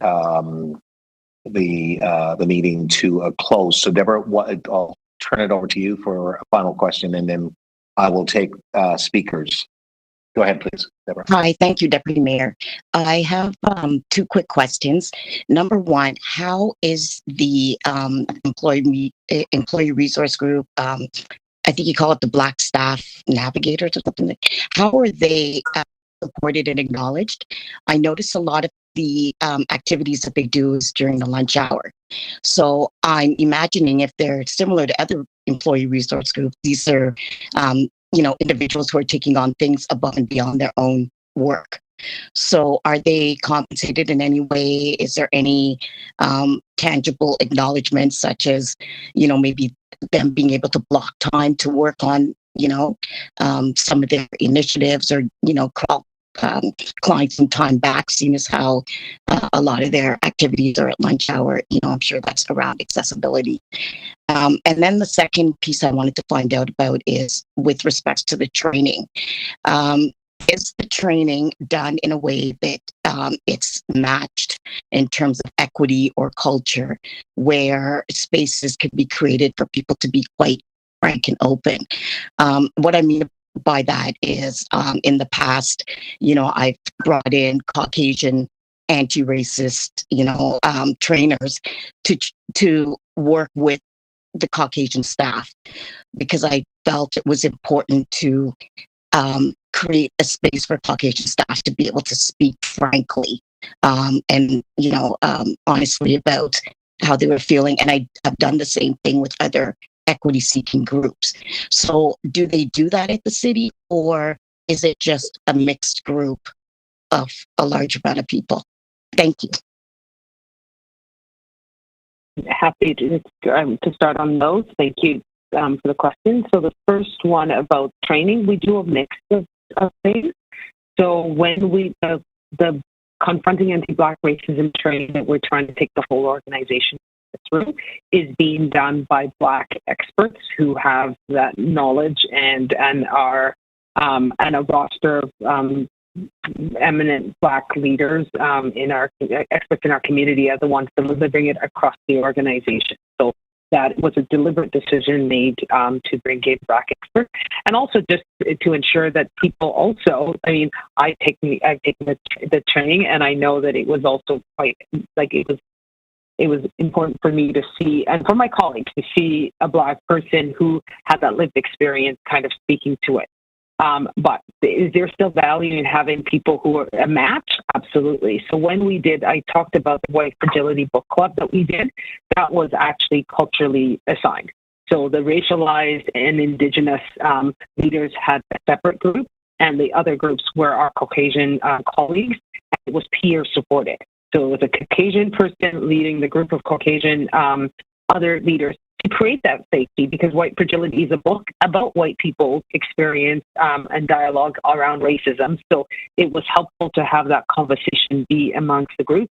And we've heard the feedback that reflects exactly what you're saying, that it was helpful. We created a safe space for people to ask the questions, and they weren't as cautious as they might have been. And also, we weren't subjecting our racialized and our Black and Indigenous leaders to the conversations that might have been experienced as microaggressions. Or taking on for ourselves the pressure of feeling like we need to be the experts and the leaders in the group. So in our groups, we got to just be participants, and we weren't educated. So we've done a little bit of both, and I think that there's value in both. So thanks also for sharing that experience, because it's just validation also of what we're doing, and that there is some value in continuing to look at doing it that way. And then the other question about support, how the BSN members are supported and acknowledged, I will say that Chris has been really intentional about sending the message to the leaders across the organization to say, this is essential work that people are doing. So we expect that leaders in the organization and managers will free people up to participate in BSN activities. We have nonetheless continued to hear from people that their managers are not as supportive as they could be. And so I can think of at least 2 occasions where Chris has sent messages out to say, this is critical work. We had a town hall for Black staff last year where we also sent that message that we expect the leaders will make them available to attend the sessions. The nature of some of our workplaces makes it a little bit difficult because we have things like long-term care homes and children's services where there are quota requirements. So people being able to leave at certain times is perhaps difficult. So sometimes those pose challenges, but the expectation is that managers will support people and make them available to, and that they will do BSN work on their work time. Thank you very much for that. All right, so we are going to move to speakers now. As I indicated, I'd like to bring this item to a close. But just before I do that, I'll make you and Chris and to Anthony and staff. I wonder if we could get a copy of the presentation that you presented here today to members. I'm also wondering, Chris, if there's a copy of the report that you have spoken about, the Catalyst report from Deloitte. I don't know whether or not there's the ability to share that with members. And in addition to that, the book, White Fragility, it would be great for members to have copies of this book, because obviously the more information that we have with respect to the issues in terms of how people feel and others in terms of bring about the changes that we want, it would be really super helpful. I don't know whether or not you wish to comment on that, Chris. I can easily provide a link to the Catalyst document from Deloitte, and in terms of if there's a request, because I know we did acquire copies of White Fragility for people in our organization, so I don't see why we couldn't, in terms of the committee, if there's an interest in having copies, that we couldn't provide it. So I think that's quite doable. Yeah, and then of course the presentation is yours. Excellent, thank you. So if members are interested, maybe what we'll do is reach out to the manager, Mr. Morgan, and let him know, and then through Mr. Morgan, Chris, he can work with your office and so on. All right, so members, to speak, anyone wishing to speak?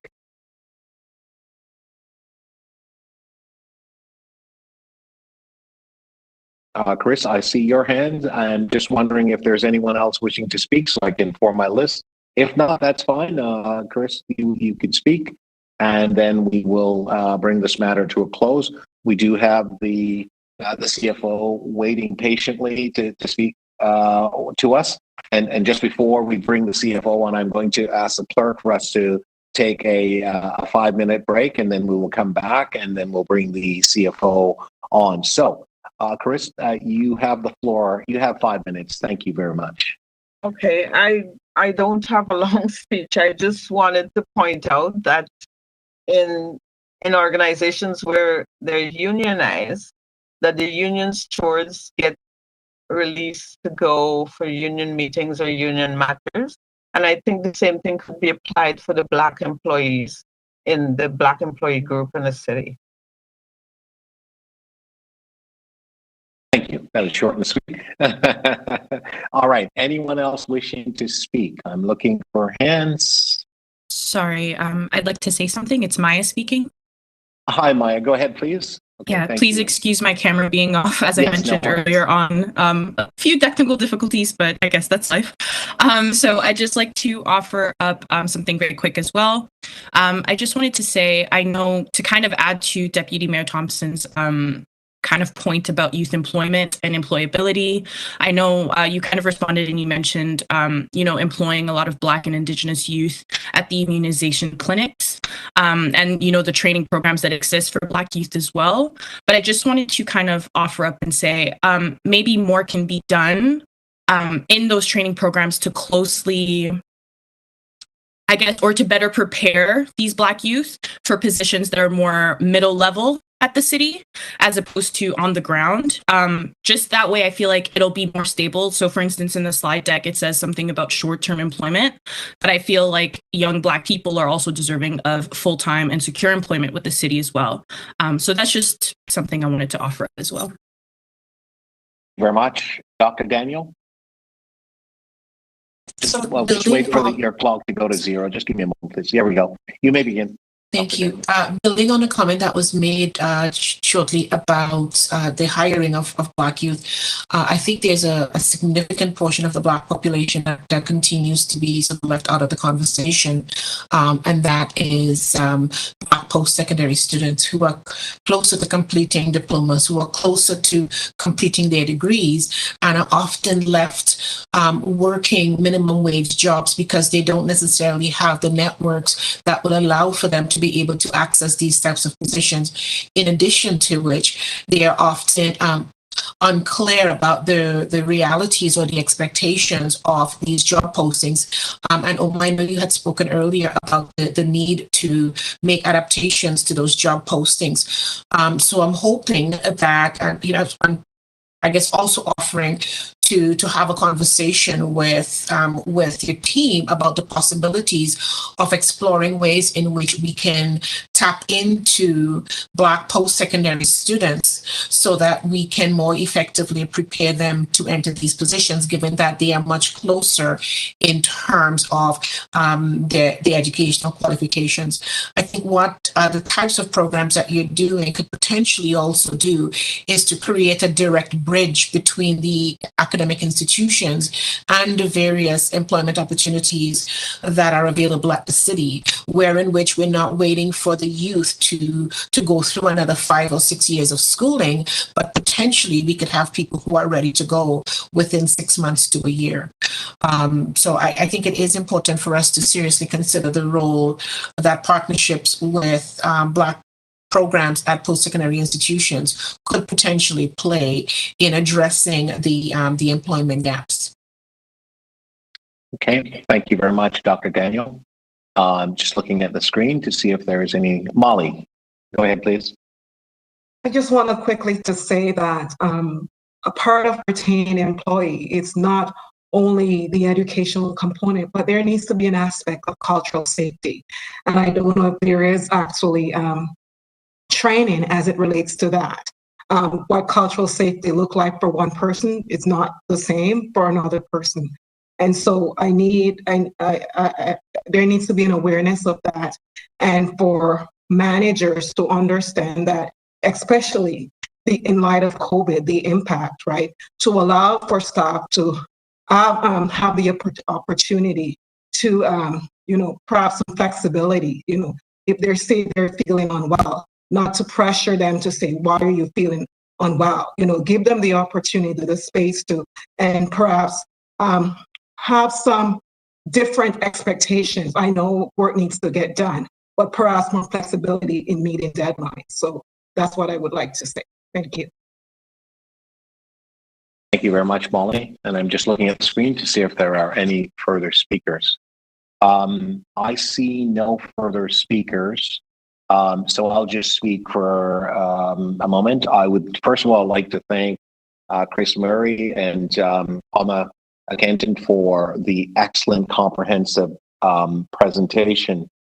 When I spoke with staff and the co-chair Betty about asking the city manager and the CFO to come, it was our hope for you to have a deeper and a more comprehensive understanding as to the work that's actually being done, because oftentimes it's spoken about, but it may not give you the full impact and impression. I think today that we have a greater and a deeper understanding with respect to the work that's being done. I have that understanding because I'm part of that process with the city manager and team and so on. But for members of the committee, clearly this is an opportunity for you to learn more about what's being done. And I will say that the mayor has been steadfast with respect to his leadership and his efforts to ensure that we're not just simply talking about what needs to be done, that there is constructive work and actions being taken to address the issue. The city manager has been very clear. It is in the best interest for all to be able to ensure that every members of our city is represented in city government, opportunities, and particularly to those who are underrepresented, primarily the Black and BIPOC community, that work be done. And I'm very proud of the questioning that has taken place here today. Very proud of the input that the members have offered and so on. There's lots of work to be done, working with Anthony Morgan and staff and team in order to ensure that Toronto works for all. And I think that's really the goal and objective. And within the context of the city, I was thinking as well as we were going through this process and the presentation by Ms. Canton and Mr. Murray, that once we develop, and it's been very clear that this is there's a lot of work to be done.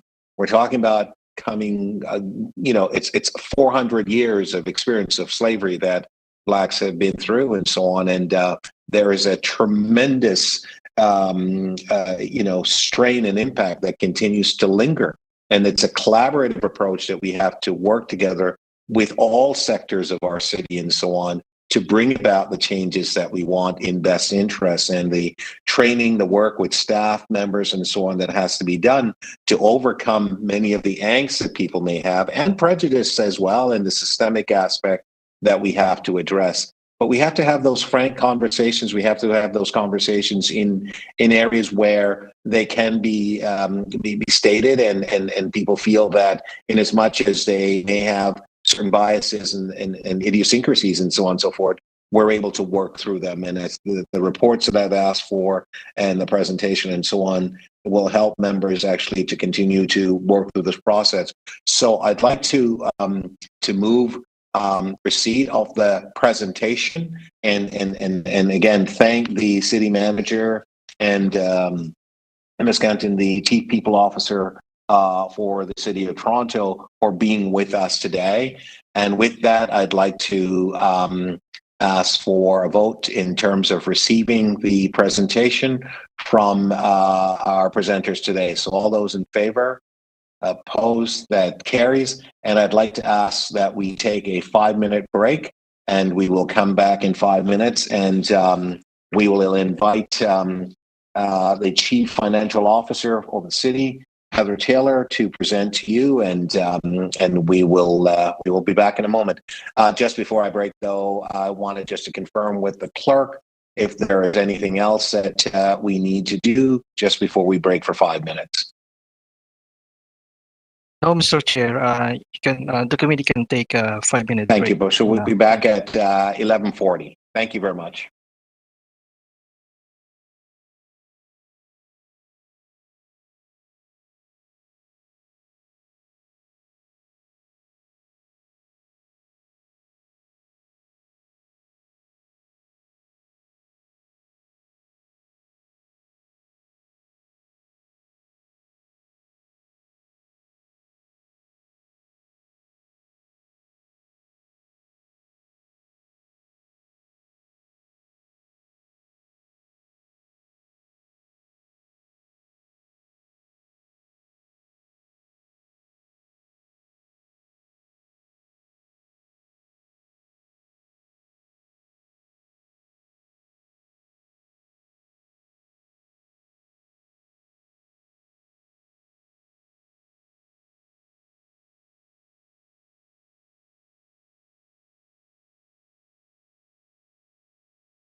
Okay. We have 11:40, and we had indicated we would reconvene the meeting at 11:40. So just waiting for members of the committee to come back. Not sure if you saw a moment ago, I had a bit of a power outage here, so there's been a surge. So I'm hoping that, fingers crossed, that my power will not be a problem going forward. So Justice Betty, just in case there is a power disruption on my end, I'll ask you to take over. So thank you. Let's see, I have 1, 2, 3, 4. Jonathan, can you tell me if I have quorum, please? Mr. Chair, we only have 4 right now. Okay, please tell me 5 what right we have now. quorum. Thank you very much. You. I know Ms. Taylor is waiting in the wings to present.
Mr. Chair, it looks like we have quorum, so you can Thank you. resume the meeting.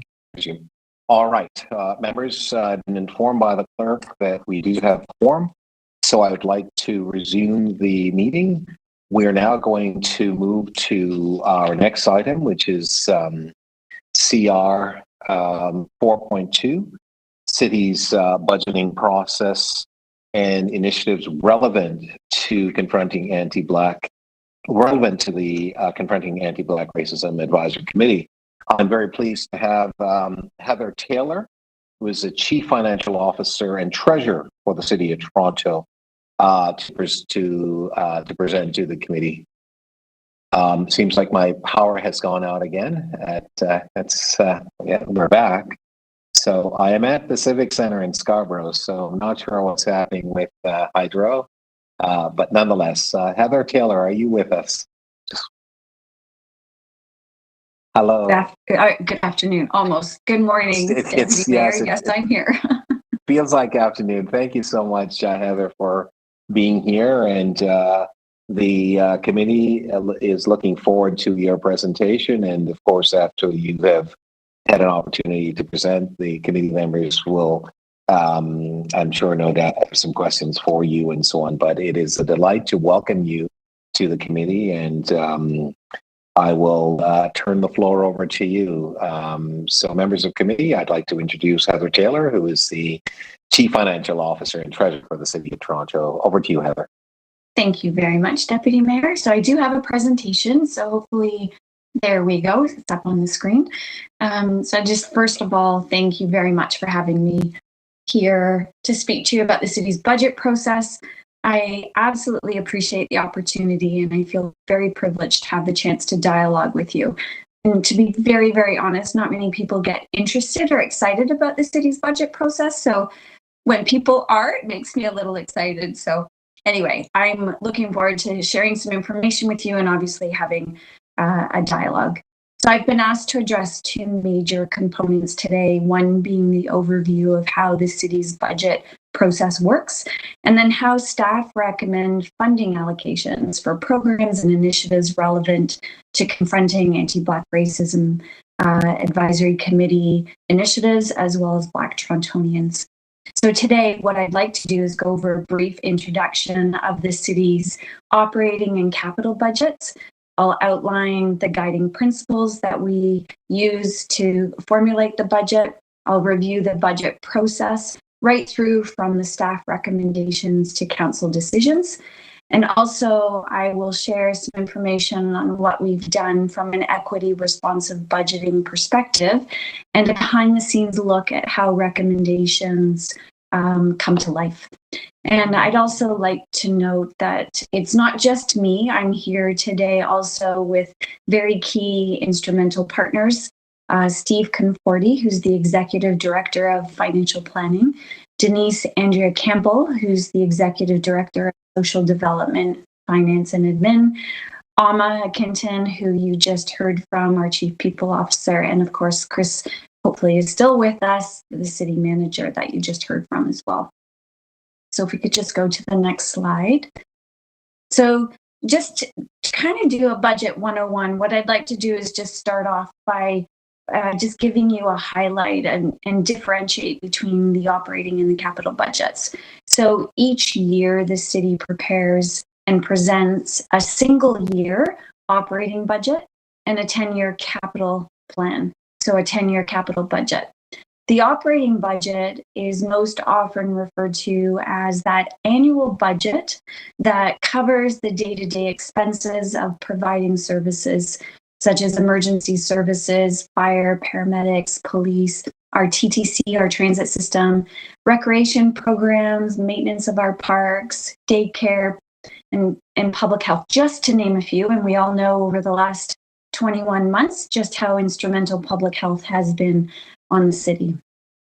The capital budget is, in actual fact, a multi-year plan that provides for the total cost of building, improving, extending the useful life of our assets, our transit systems, our roads, our equipment, our buildings, libraries, fire and ambulance stations, community centers, all our city structures that are required to deliver on city services. So the city's assets have a replacement value of greater than 100 billion and are essential in supporting the delivery of city services. One important thing to note is that, very different than other levels of government, municipalities are legislatively required to balance their budgets. So what that means is the amount of revenue we generate restricts how much we can spend, or if you'd like to think of it the other way, the amount that we're spending has to be matched by the amount of revenue that we generate. The city's revenue sources are relatively static. They're extremely predictable from the perspective of the majority of our revenue is our property tax. And the city has, in addition to the property tax, minimal tools to generate revenues. So our partnerships with other levels of government are increasingly important. How we partner and approach cost shared services, and that comes down to negotiations pretty much on an annual basis. So to balance the budget, City Council can decide to increase revenue tools, such as property taxes and fees for programs, or through managing expenses and the cost of services. The city manager and I provide a recommended budget to council that's balanced, and then while ensuring our budget adheres to our guiding principles, and also in consideration of any new or enhanced investments that are required. So if we go to the next slide, I'll just share with you in our 2021 budget, we do it every year. We establish a set of guiding principles to prepare staff, the staff perspective on a recommended budget. So in 2021, this past year, our first principle was primarily to manage the COVID impacts on the city, but also to plan for a path to recovery. And then in addition to that, we wanted to ensure that to the best of our abilities under public health guidelines, that we were preserving existing city services. And what I mean by that is if you think about your garbage continued to be picked up, you turned on the tap, you still had clean water. but you couldn't necessarily go to community centers for your recreation programs. You couldn't go to the libraries. So it was all about coming up with a balanced perspective on public health guidelines and what services we could continue to support. In addition to that, understanding that there were significant impacts to our ability to deliver programs. And so what we've done throughout the year, throughout 2021, is we've continued to update our assumptions and the information collected on how services are resuming as public health measures are lifted. In addition to that, we're very mindful of keeping property taxes affordable and ensuring that through COVID and the uncertain times that COVID represents, that we are minimizing any economic challenges to city residents. And finally, one of the anchors of our budget, not only in 2021, but in years previous to this, is that we are focused on building, as Chris Murray had mentioned during his presentation, on building a prosperous Toronto. And prosperity has many different meanings, with an emphasis on equity, climate action, and health and well-being of the city. The pandemic itself has pointed to the need to continue our investments in prosperity and has highlighted the social and health inequities amongst Torontonians. The city is striving to deliver trusted services that advance prosperity for all residents and businesses in accordance with the council priorities and direction. And in order to advance prosperity for everyone, the city must deliver services with fair and equitable outcomes for all residences and businesses. Toronto's climate action initiatives must also mitigate the impact of climate events on the well-being and prosperity of residents and businesses, not just for today, but anticipating what's coming in the future. And Toronto's neighborhoods and communities must be safe. They must be healthy and livable and vibrant for residents and businesses, not just for today, but for generations to come. A prosperous Toronto means economic vitality, social equity, sustainability, and resilience for everyone.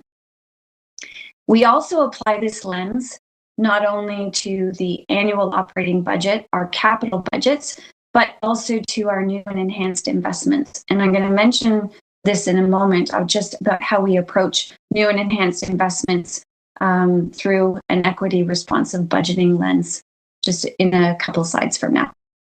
So on the next slide, the budget process. And again, my goal here is to make it look really simple, but acknowledging that there is a significant amount of work in each of the phases that I'm going to talk about. So to provide some insight into the budget process, there are really two main phases. The first phase is where on the staff side, is that we create a recommended budget. And what this starts with is the establishment of the guidelines that I just spoke to you about, which influence the three main components. Those three components are the city's corporate strategic priorities, the council directions that have been referred to the budget process, and emerging operational requirements. And so in recent years, we've introduced the concept of identifying outcomes of our investments and measuring our success through key performance indicators to ensure that the funds are allocated to services that will have the best possible outcomes for Torontonians. City divisions and agencies develop their annual operating and capital budgets in adherence to the guidelines, and then share their submissions with the financial planning division. And the finance team works together across the organization to evaluate the submissions, evaluate them against the city priority and the guiding principles, but also putting them through a series of lenses. And so as I just discussed, this is the stage that we're currently in for the 2022 budget. This is where a lot of the work starts, is that we receive all the submissions from across the city services, over 155 city services. We consolidate those submissions, and then we evaluate those submissions on a prioritized basis through some analysis. The lenses that we use to do those analysis is we look at what are the legislative requirements and regulatory requirements that we must adhere to that are imposed by other levels of government, health and safety issues. We do have an equity lens, we do have a climate lens, and then we consider operational needs in the sense of the growth demands that are on existing services. So a significant amount of collaboration occurs to assess and prioritize the business cases based on their outcomes. The city's senior leadership team works together to create the final staff recommended budget, which gets launched publicly in January. This takes us to the second phase of the process, which represents the public and political portion. This is where committee and council start to make the decisions on what has been recommended by staff. So when the staff recommended budget is launched at budget committee, the committee has an opportunity to hear from the divisions and agencies about their budgets. And there are also opportunities for members of the public to speak to budget committee across the city. The budget is reviewed, debated, and amended in some instances, and recommended for approval by the budget committee to the executive committee, and finally city council as part of the political review and approval process with input from Toronto residents and businesses. At each stage, members of council are able to ask staff questions about the recommendations included in the budget and may put forward amendments. And finally, council will deliberate on the final budget and ultimately make decisions about the city's services, programs, and infrastructure. This does require tough deliberation as the budget must remain balanced. But I'd also like to speak to you about how the city is advancing equity and how this is intertwined within our budget process. So over the current term of council has supported and directed a number of opportunities to advance equity, including strategies such as the Toronto Action Plan to confront anti-Black racism, just like what you heard from today from both Chris Murray, the city manager, and Alma Kinton, the chief people officer. The city focuses on Indigenous, Black, and equity-deserving populations, including racialized groups, persons with disabilities, immigrants, refugees, and vulnerable youth and seniors. The city has several tools and processes to embed equity considerations into its work, including an equity lens tool and an equity responsive budgeting. When employing these tools and approaches, we consider all Indigenous, Black, and equity-deserving populations to underscore the importance of our intersectionality. I'm going to ask Steve Conforti, the Executive Director of Financial Planning, just to speak to this next slide, given the fact that his role is so intertwined with program owners, division heads, et cetera. And I thought that he might be able to give some insight into his role and experiences. Thanks, Heather. And I sincerely thank all committee members for giving me an opportunity to speak equity responsive budgeting and what it actually means in practice. So equity responsive budgeting is an initiative to support informed decision making. And this includes conducting analysis of proposed changes to the operating budget to identify any potential equity impacts for Indigenous, Black, and equity-deserving populations, as well as reporting the outcomes of that analysis throughout the budget process to make both recommendations and ensure decision makers are well informed. Equity responsive budgeting is a cross-organizational initiative, including partnership of financial planning, people and equity, and social development, finance, and administration, with colleagues working together to continue to strengthen the equity perspective throughout the budget process by providing consistent tools and education. This includes how programs and agencies support informed decision-making as part of their budget processes. The Equity Lens tool is a key element of this work and is used as part of the city's equity responsive budgeting initiative. The city strives to apply an equity lens to its initiatives to identify and remove barriers and to support best practices in planning, budgeting, implementation, and evaluation of its programs and services. City divisions and agencies are asked to build their operating and capital budget submissions with the guiding principle of equity responsive budgeting. They use and apply the city's equity lens tool for all proposed changes to the operating budget, working in collaboration with financial planning, people in equity, and social development finance administration. The tool supports staff to identify any potential equity impact, positive or negative. It also identifies if any Indigenous, Black, and equity-deserving populations will be impacted by the proposed changes. This tool helps to establish equity impact statements, where the outcomes of the analysis is included for each individual budget proposal. This information supports decision-making through various stages of budget development, including the city's senior leadership team when they are challenged to recommend a balanced budget, and City Council when they're reviewing the budget and decision-making process, including what new and enhanced initiatives to make. This ties back to the city's budget guiding principles to ensure the city's investments create the best possible outcomes for all Torontonians and aims to address systemic challenges faced by equity-deserving populations.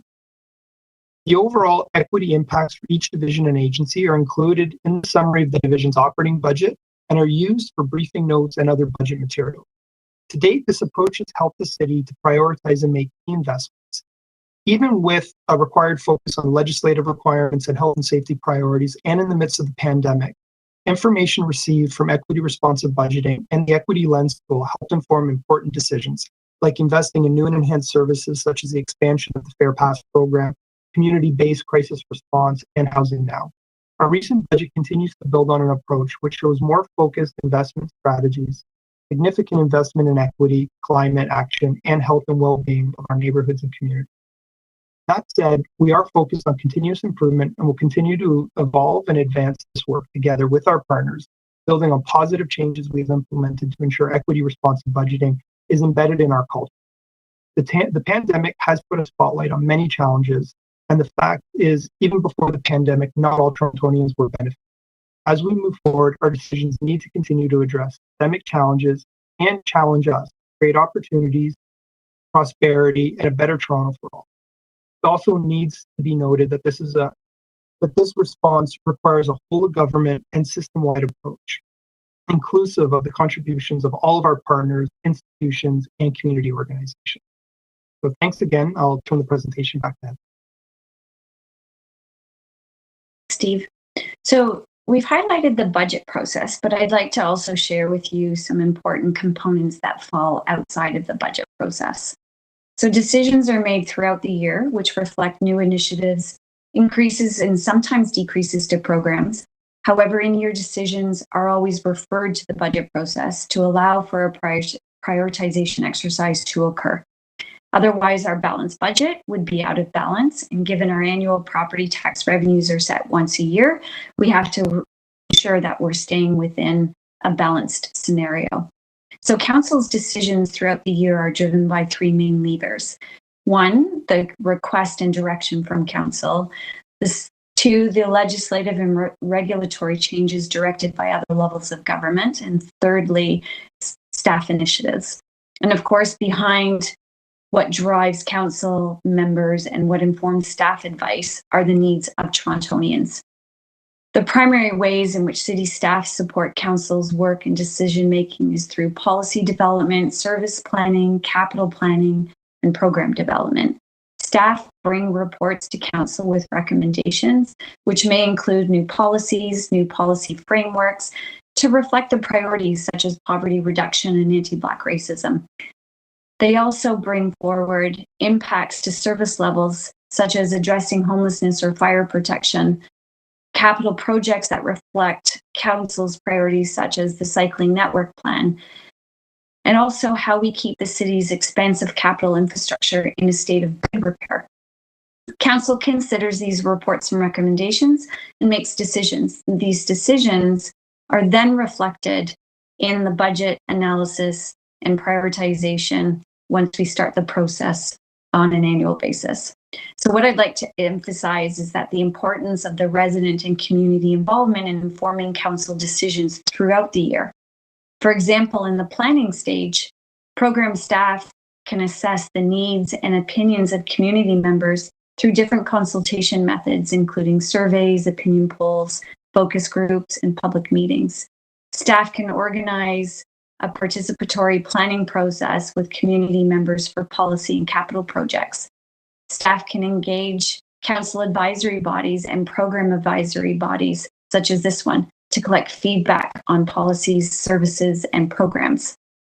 Involving residents is critical to helping ensure that the policy, programs, and projects are responsive to resident needs, particularly those who are marginalized and underserved. And also critical is embedding equity into all of our work from inception to implementation. So I know I was supposed to only be speaking about the budget process, but there are many ways the city's program and agencies embed equity in their work across the entire organization. They engage with community groups and experts. They consult with advisory bodies. They participate in research and analysis of socioeconomic data, and they create plans with clearly defined outcomes and key performance indicators. Our intention is to achieve better consideration of equity from inception to evaluation of city programs, policies, and projects. This involves great partnerships within our organization and with the public and with council in getting from the very beginning point to the final approved budget. We continue to consider how we are making recommendations and how we can support council in their decision-making to ensure our final budget ultimately aligns with one of our key objectives, to ensure economic vitality, social equity, and sustainability for all Torontonians. So I know it was short. I know it was very high level, but I'm more than happy to take questions, and Steve and I are here to hopefully be able to enlighten some of you on and get you excited about the budget process. Thank you very much, Heather and Steve. I tell you, I'm excited, quite frankly, and I know that other members are as well. And Heather, your ability to convey finance in a way that is excitable and creates excitement has no match. And Steve, your assistant and your expertise in your presentation has also been very complimentary to Heather's, and you guys are a terrific team. And Heather, I've had the pleasure of watching you and Stephen and the tough job that you have to do. You make it look so easy without any stress, any degree of aggression about how we as city councilors want to have more on behalf of our respective residents and so on. So you make it fun. So I thank you for that, and I think that committee members will feel that way as well. So members of committee, Ms. Taylor and Mr. Conforti has made their presentation to you. This is now your opportunity to ask questions of both. I know that this has been a long filled morning and now into afternoon of comprehensive information, both from the city manager and Ms. Taylor and Mr. Conforti. And so I open the floor for questions, and I'm looking for hands. And as I mentioned earlier, my screen's not big enough to see everyone. So if I don't see your hands, just please unmute your mic and just let me know that you have questions. So I'm looking for the first member of committee that has questions for our presenters. I'm looking for hands. All right, I see two. I see Chris and then Deborah. So Chris, I will start with you and then Deborah. So I will keep that. I'll start my list. Go ahead, Chris, and Deborah, you'll be after. Thank you very much. Sure, Mr. Chair. Thank you, Heather and Steve, for the presentation. I was looking at your guiding principles for the operational budget, and you have these pillars that you've put in there. And I noticed, and you said that, taxes are mainly the base of your budget. That's where you get most of your money. But that sort of addresses the people who own houses or properties so that you can get it taxed. I noticed that housing, affordable housing, was not mentioned anywhere in your deliberation.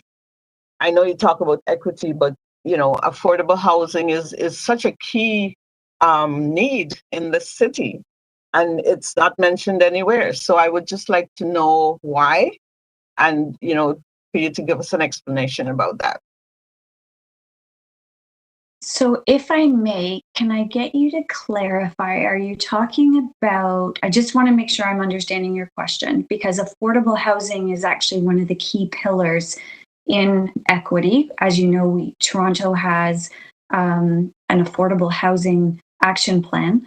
So I don't know, is your question about what is the city doing towards creating affordable housing, or is it around whether or not housing is affordable in Toronto? I know that's a slight, but my answer might change.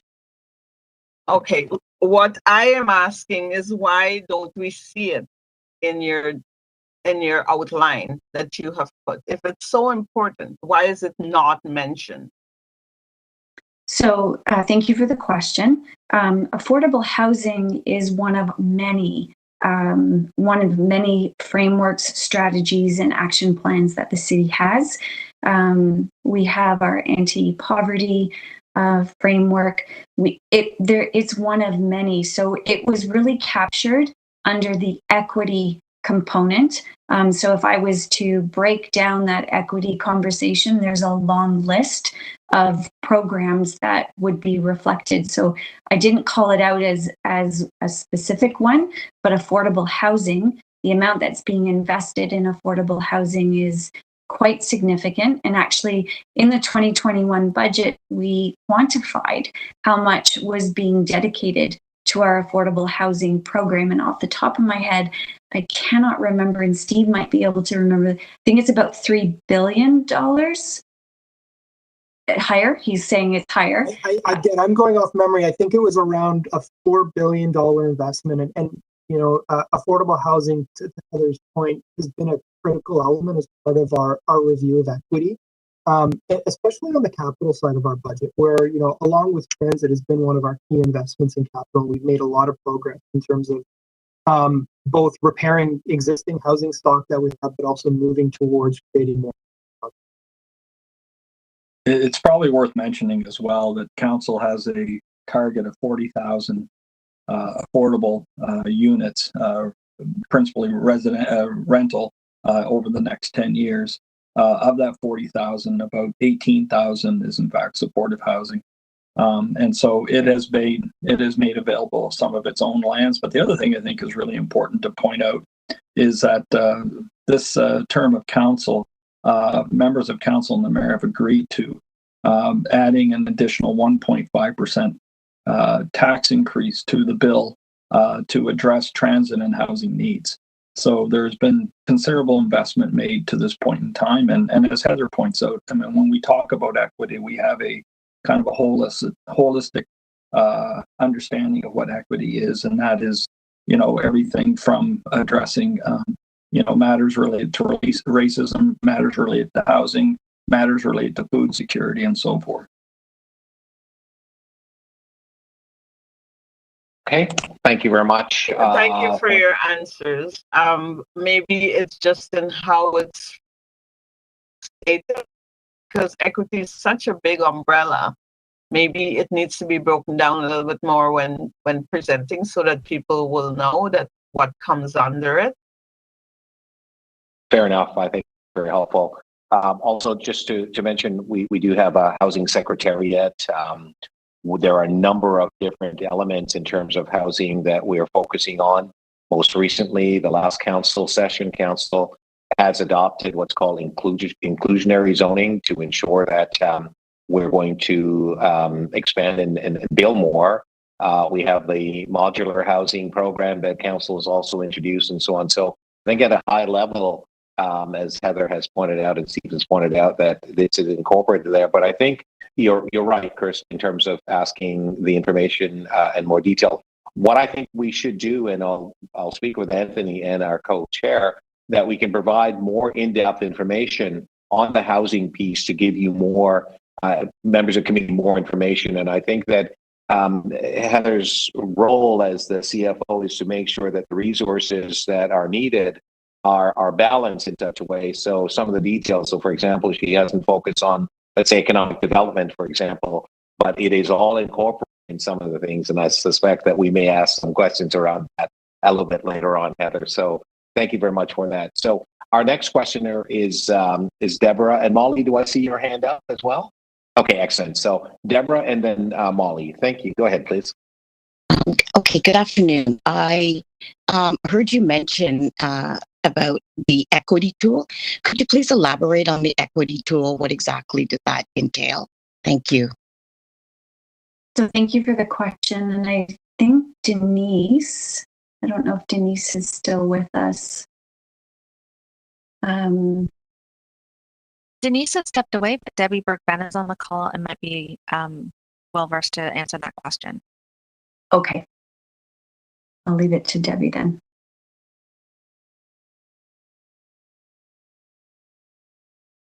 Of the equity lens tool, can you hear me? We can, Debbie. Thank you. Okay, great.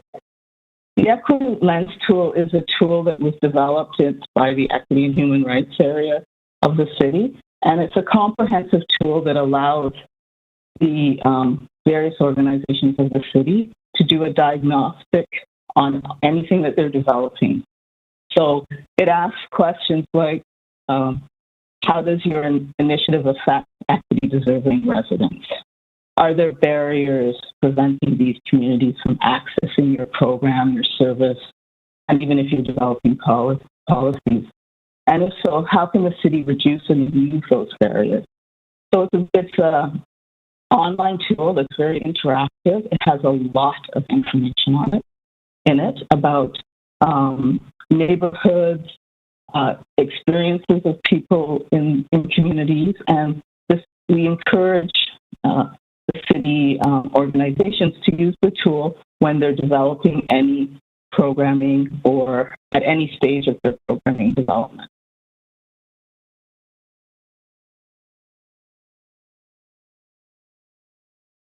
Oh, thank you very much. Is it possible to get a copy of that tool to the committee members? Or is it too elaborate? That's a very good question. It is a tool right now that it's internal to the city, but we're always looking at ways to provide opportunities for others outside of the city folks to use the tool. It's something that as we evolve the tool, we're looking for those opportunities. But it is an online tool that people who work with the city can use right now through their internet access. Thank you for the question. Anything further, Deborah? No? Okay. Next, I have Molly. Molly, go ahead, please. Thank you, Heather. Thank you for the presentation. So I just wanted to know what impact the provincial, they just recently released the fall economic statement. What impact does it has on the city budget, and in particular, the impact on the Black community, specifically small businesses? They've been impacted, very, very devastated by COVID. Little Jamaica right now, and all of these other areas. And so I would like to know, and whether consideration is being taken as it relates to, because we know election is coming up next year, not only at the municipal level, but also at the federal level. So when it puts in together the budget, what consideration is being implemented as it relates to those two areas? So thank you for the question. So I'm actually pleased to share with you at our last council meeting, council actually was the second municipality in Ontario to actually approve a small business exemption on property taxes. So small businesses across the city, defined by a certain criteria, will in actual fact get a relief on their property tax bill for 2022. Ottawa and Toronto are the two municipalities that have offered that.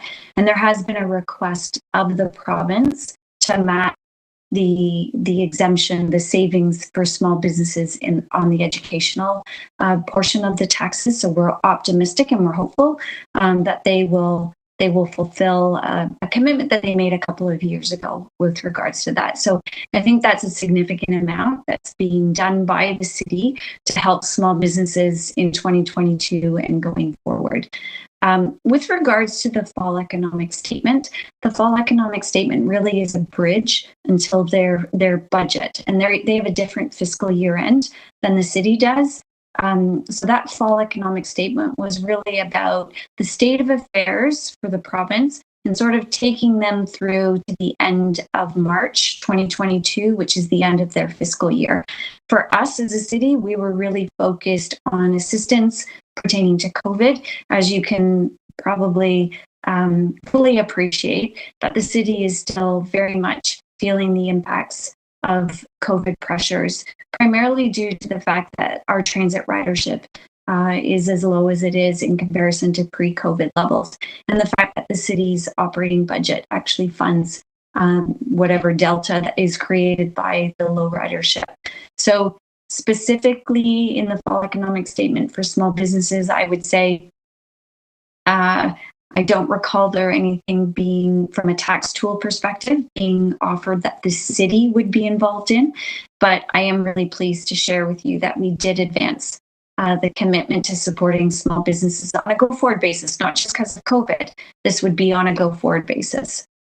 So that was a pretty significant action taken by council just this month, a couple weeks ago. I don't know, a couple weeks ago. Days are all just rolling into one. It is in a couple of weeks. And if I could just add to that, Heather, that this is this tax does not impose an increase on property tax owners as well, right? Not on residential. Not on residential property tax owners, yes, but on commercial, yeah, the large commercial property. That's correct. All right. Let me just see whether or not there's any further questions from Molly before I get to you, Dr. Daniel. Molly, any further questions? No, I figured you won't be able to answer anything as it relates to the impact of the upcoming election. So I'll just leave it at that. So thank you. You mean which election? The provincial election? Well, yeah, there is a provincial in June, and we don't know what the landscape might look like, and especially for Black communities. I'm particularly interested to see, especially on the affordable housing front and transit infrastructure. There is a concern because, as you know, racialized community, especially in the Little Jamaica, for example, they've been devastated, and there are a lot of policies that are coming out that I think, not only will be detrimental for the business in those areas, but residents in those areas. And I'm very concerned. Sure. So that is why I'm asking those questions. Yeah, no, I appreciate that, but I encourage you to work with the MPPs and obviously the folks at Queen's Park. But I will tell you, Amali, that I'm very proud of the work that we at the City of Toronto are doing with respect to Little Jamaica, the advocacy and the work that's actually being done there. A lot of really good work and investment, and we work with the federal government, encouraging and ensuring that funds are directed to Little Jamaica, working with the BBPA. In fact, just a couple of days ago, there was the satellite office that was open with the mayor and members of the BBPA for Little Jamaica. There's a lot of lens looking at it, but you're right, there is a need for more attention, and your voice is actually being heard. But I can only speak for the city in the sense of voices being heard with us, but I can't say for the provincial government. But I do encourage you and other members to work and to bring forward your concern to them. And we certainly are supportive, and we're with you. Dr. Daniel, you have the floor. Thank you, Molly. Thank you so much. Heather, my question is sort of more broadly framed. Research has shown quite consistently that investing in social services and social supports becomes an effective strategy for for ensuring the development of communities. Research has also clearly indicated that increased policing in neighborhoods does not necessarily stabilize the neighborhood, nor does it ensure effective police and neighborhood alignment, right? Particularly when we look at the issue of what we see has been highly racialized forms of policing. So I'm wondering, in what way does the budget, which from what I can tell, the largest ticket item is with regards to policing, in what way does the budget ensure that funds are equitably provided to social services and social supports? And someone also talked about the issue of housing, right? So to what extent does the budget ensure that the types of supports that could facilitate community development, enhance community safety, and ensure the involvement, the positive involvement of racialized communities, how is that being addressed in the context of this budget? So thank you for your question. Denise Andrea Campbell, who we work very closely with, is responsible for bringing forward the strategies and the programs and the policies that in actual fact speak to exactly what you're talking about. And so it's through her division that we rely on the recommendations. Again, I want to go back to the budget process, is that the program areas are making the recommendations. And what we have to do then is look at the balance. And so where there are, again, legislative requirements, I'm thinking of areas where long-term care. So the city has long-term care homes. Again, most municipalities don't have long-term care homes. And there are legislative requirements about how to staff and how to service those long-term care homes. Those long-term care homes are actually to service people who are of different socioeconomic status than private long-term care homes. Our daycare scenarios, where we've got daycares that are in underserviced neighborhoods. We have daycare subsidies where we offer families additional support to pay for their daycare expenses. And so there is, again, a large number of social services. We have a transit fare equity pass where we're helping people within the city who have financial needs to, in actual fact, access transit for free. So there are a large number of social services outside of the large agencies like police that you're referencing that you actually don't see as a group.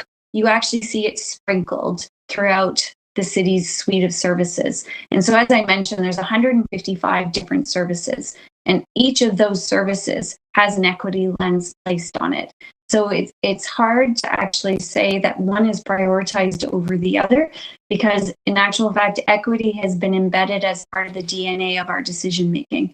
And so if you wanted to go through each service, we could pull out an equity component and share with you how that service is being looked at and evaluated. So I've just given you a few highlights of where there are services that have that equity lens that you wouldn't necessarily see when you look at daycare or long-term care or transit, but there are equity components in each of them. If I can, I'd just like to add just a little bit to that question, because it is such a good question. Last year, we brought to committee and council a report that spoke to the strategy around building back better, and what does that mean? And there's about 88 recommendations that are in that, and we've been updating our progress on that. Well, one of the areas of key consideration is the social determinants of health. So the City of Toronto offers, as Heather's pointed out, a number of services, including obviously police, part of our budget.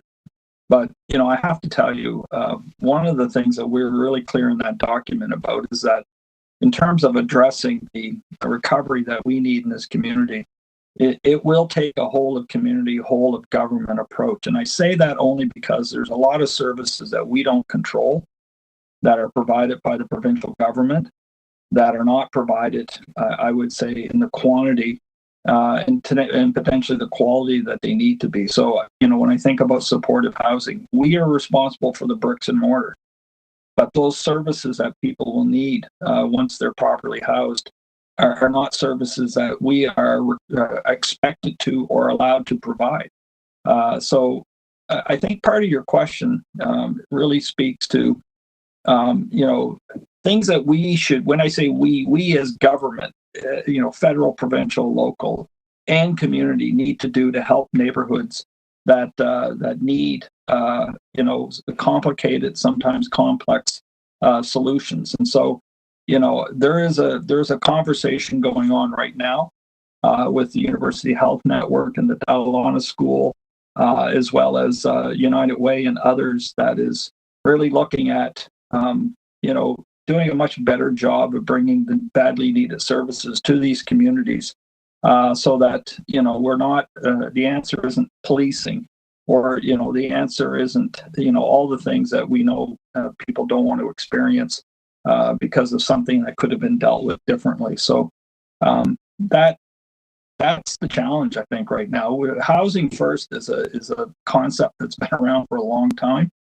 And when you think about it, it's not just putting a roof over someone's house head. It is also dealing with food insecurity. It's dealing with other needs that they have that we don't control all those services ourselves. So that's the challenge, I think, that we have to face in the next few years if we want to address what is a growing strain in our communities and our neighborhoods. Hopefully that helps a little bit.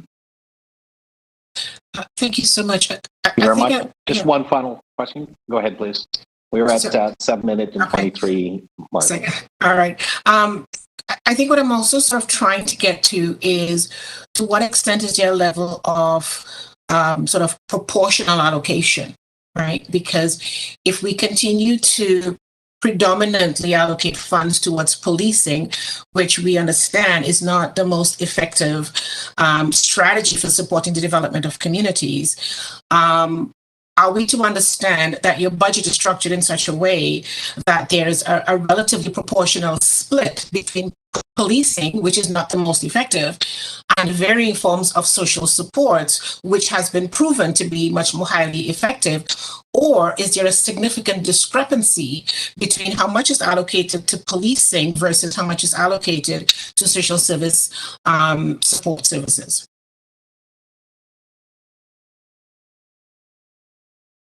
I would say that and we can get you the numbers if the quantification helps in the conversation, but there has been a significant equity investment over the past few years where there are, as I mentioned, there's a series of plans, and I'm sorry, my connection might be, can you still hear me?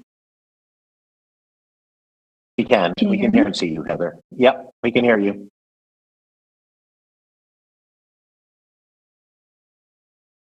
Heather, we can hear you. You may want to turn your video off. Just give Heather a couple of minutes. Can you hear me now? Yes, we can. Yeah. Okay, I'm so sorry. Internet. That's okay. I don't know where I cut out. I was just about to say that there's been a significant amount of investment and a focus on equity investments over the past few years, supported by the frameworks and the policies that Chris Murray just mentioned, with the Housing Now, working with other levels of government and trying to tackle some of the social issues that you've mentioned, in the sense of, I'll give you an example, paramedics. We've changed the model so that we have paramedics who actually go on a proactive basis into neighborhoods and visit citizens who we know have had medical issues, who have in the past tended to call more frequently. And by being proactive in servicing neighborhoods in a different way, they've been able to enhance the life of the existing citizens in a different way because of the different care that they're being provided. We talk about wraparound services in the sense of the social services that we're trying to put in place to enhance neighborhoods.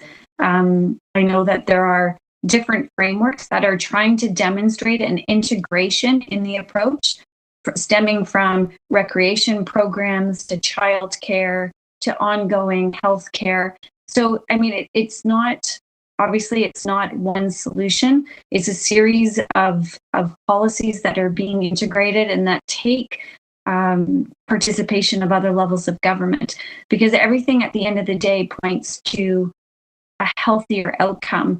And we look at the provinces being the responsibility for healthcare. I think Chris just spoke to working with the University Health Network on what we're going to say is social medicine. So we don't disagree that policing isn't necessarily the solution, but hopefully there is an observation that there's a significant amount of effort and investment being made into other social programs to help support communities and residents within the communities. Thank you very much, Heather. And let me just see whether or not there are any additional questions. I'm just flipping through. If I may, I do have a question as well. I'm sorry, who is speaking? It's Maya speaking. Oh, Maya. Okay, Maya, good. I see your, I know your camera's not working. Yes, please go ahead, please, Maya. And then Justine, I see your hand's just raised. Go ahead, please. Maya. Thank you. So my question is referring to the 6th slide of the presentation. So I see here, you guys listed out, a few of the groups that you'd be focusing on.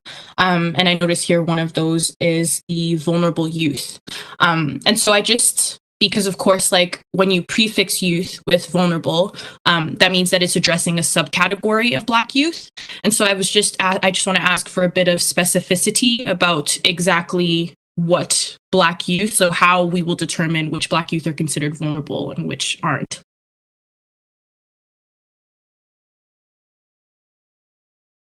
I'm going to ask Steve to answer that one. Thanks, Heather. And happy to have colleagues from SDF&A jump in as well. So when we are looking at the equity tool, again, looking at really all equity deserving groups in terms of helping inform our decision-making process. Within that, not necessarily breaking up subgroups within the categories themselves, but more where can we make investments in youth?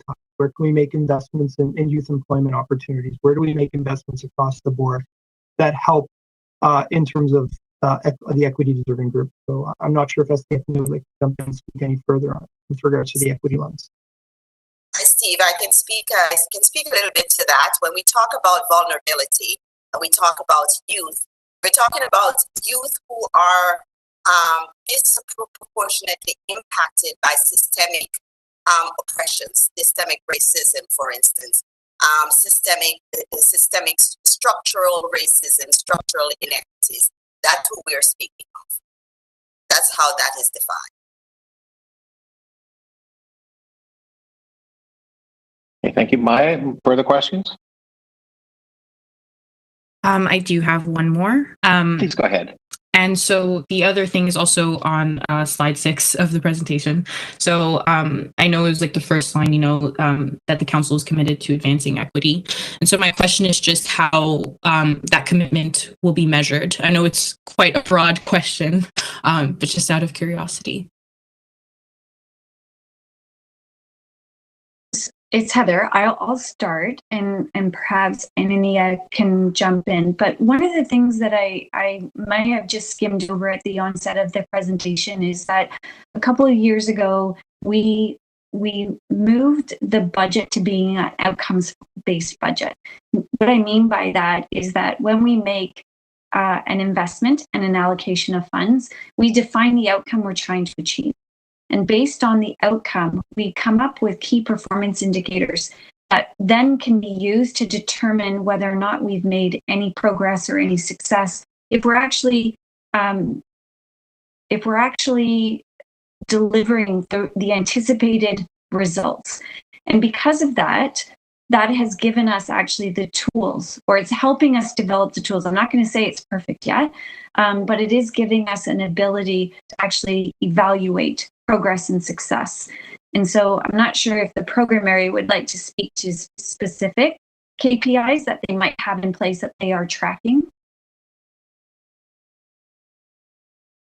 So within social development, we are tracking and measuring all of our outcomes. So all of our programs, the question is always around how is the work that we're doing impacting the lives of the people that we serve. So for instance, since we're speaking about Black people, within the Confronting Anti-Black Racism plan, we have a set of actions and a set of activities right across the corporation. And so each division is measured on how they are in fact addressing the recommendations, addressing the actions, and their activities and their outcomes are measured on that. But we're talking about impact. So we use an Ubuntu framework in CAPR. So we're saying, how is what you're doing impacting the person? How is it impacting the group of people? How is it impacting the community as a whole? And how is it impacting the institution? So there are 4 layers that we are measuring in all of our activities and all of our actions as it regards to tracking and looking at whether we are being equity responsive. Thank you, Maya. Any further questions? That is it for me. Thank you. Okay, thank you very much. Our next questioner is Justine. Justine? Thank you, Deputy Chair. And thank you, Heather and Steve, for your presentation. I have 2 questions, but the first one is really out of the box about how the council is advancing equity and the interconnection with the budget and its interlinkages. Definitely about promoting fair and equitable outcomes for all Toronto citizens. And I believe this takes a very holistic strategy. So my question is, how are you bringing these equity commitments to funded programs and program partners and collaborators?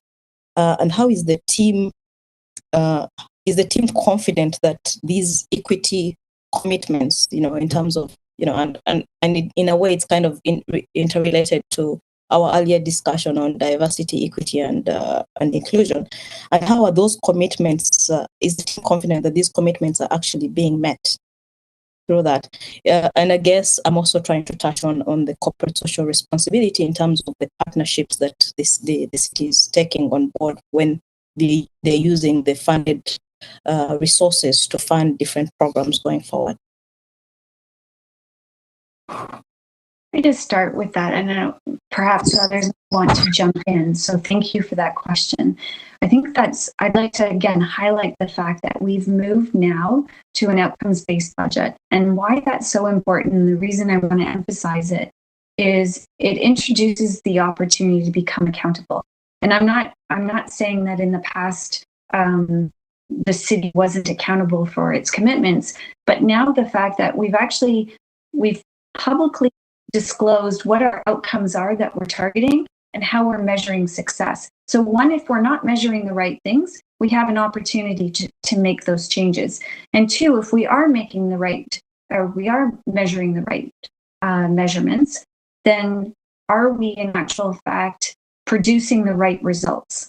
And so because we're actually focused now on the outcomes and the metrics, we have an opportunity to have a more informed conversation. And if the metrics are not producing the right results, then there's a conversation around the results and what we can do to change the results.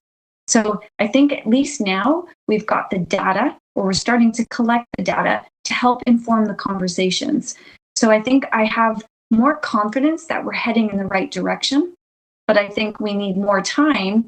Each year, we're going to learn more and more about whether or not the actions we're taking are producing the right results and whether or not we're making the progress at the pace we were hoping for. So in the past, we didn't have that type of data available. We might have had it in bits and pieces, but it really is the focus of our budget now. The outcomes-based budget is something that was brand new as of last year.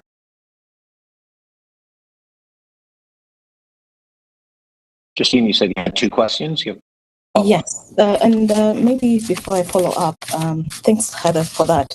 In terms of the outcomes-based budget, is there a way? So, for instance, I'm just looking at daycares, for instance, or long-term cares.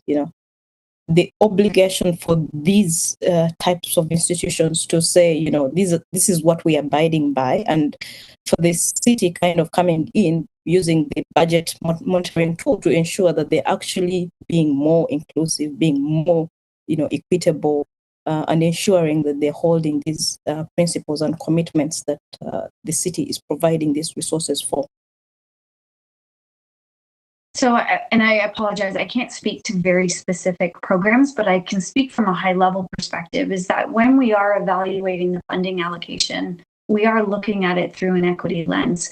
So in daycare, let's say, there's a combination of daycare subsidies in actual to the parents, but there's also subsidies to daycares so that we're helping them operate and function. And so the choice of where those daycares are, the volume of daycare subsidies, that is all within our control, and we can target those monies in ways that demonstrate the commitment to equity. So I might not specifically be answering your question, but trying to explain to you how we look at it and whether or not, again, the mix of daycare subsidies as well as city-owned and operated daycares. Do we have the right mix? Do we have the right neighborhoods? Are we servicing the right number of families? Those are all metrics that are being considered.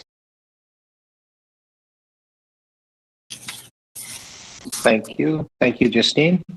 All right, let me just check this. I had one last question. Sorry. Okay, go ahead, please. Yeah, go ahead, please. Very, very briefly. And I like the fact that Heather is coming to, specific programs. One of the things that in the BIPOC community that is quite relevant and quite crucial is the arts and culture kind of programming. And this is something that is always advancing the community, but also promoting the community to ensure that there is recognition, there is acknowledgement, and vitality as well. So in regards to budgeting for arts and culture for the BIPOC community, how is that? Is it a priority in terms of budgeting? Is this something, and I'm looking at it from an equity lens, because without that piece, I think, if we're trying to say we're moving forward and we're trying to build back better and we're trying to be more inclusive, this is an area that is quite, I think, very, very of high value to the BIPOC community. Thanks. So thank you for that. I think, again, I just want to emphasize the importance of the work that we do with each of the program areas. So in that instance, the economic development area would be looking and providing us advice as to where the investments should be made from a supporting of arts and culture. And when we look at the equity deserving groups that we're trying to focus on, I would have to rely on them, not just me, finance would rely on them to provide the advice as to where their funding allocation would be providing the best outcomes. And so I can't really speak to arts and culture for the BIPOC community, because I know that economic development looks at equity seeking, equity deserving groups. I can't speak to how they come up with the division amongst their project. But what I will say is that when their funding request comes forward, it's around equity deserving groups, and we rely on them to come up with the allocation. Much for that, Heather, and thank you, Justine. All right, so Heather, I just have a few questions for you and Steve, and it's sort of, I think you touched on some of them already, but I'm just going to maybe just phrase them in a way that helps for my edification, at least. What are some of the ways, or the important ways that your office has implemented the city's a commitment to addressing anti-Black racism, particularly finance, for example, in your area? So I would say that I'll answer it from a people and equity perspective first, rather than from a funding allocation. So very, very similar to what Amma spoke about from a practice in the sense of leadership, hiring practices, etc.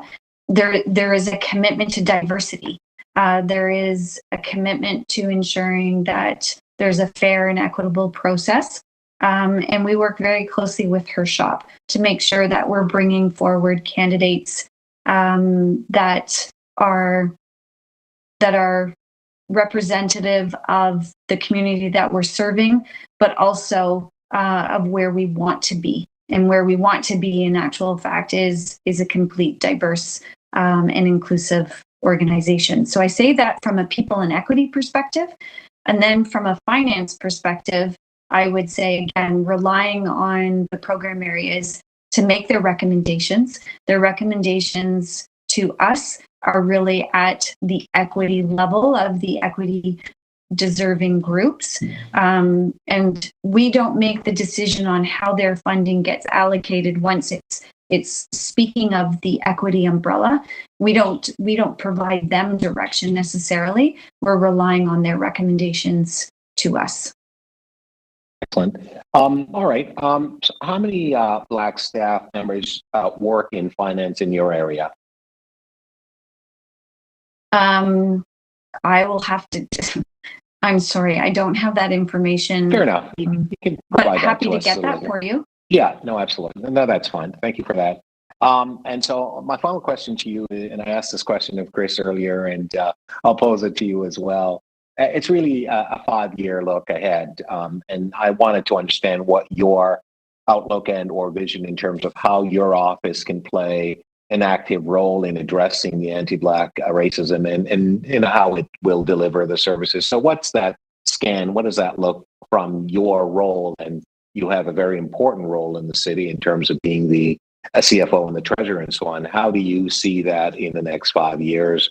I know there's been question about funding in the police and so on. I'm not asking you to address that, just from your sort of general scan. What do you see as the outlook? And of course, you may say, well, we need more funding. I need more resources to be able to apply to the varying areas that members have touched on. I'm just wondering if you would comment on that. Thank you.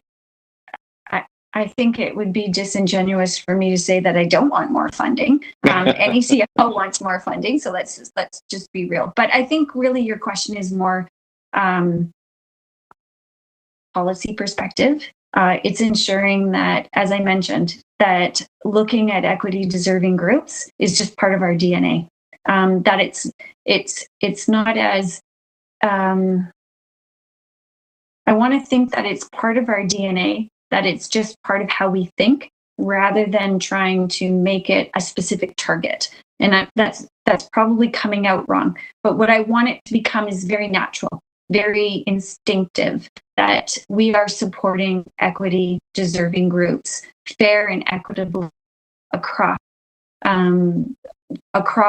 our policies, our programs, our staff, our funding, that it isn't, as far as the guiding principle, that it doesn't have to be called out, because it's just how we think and how we behave.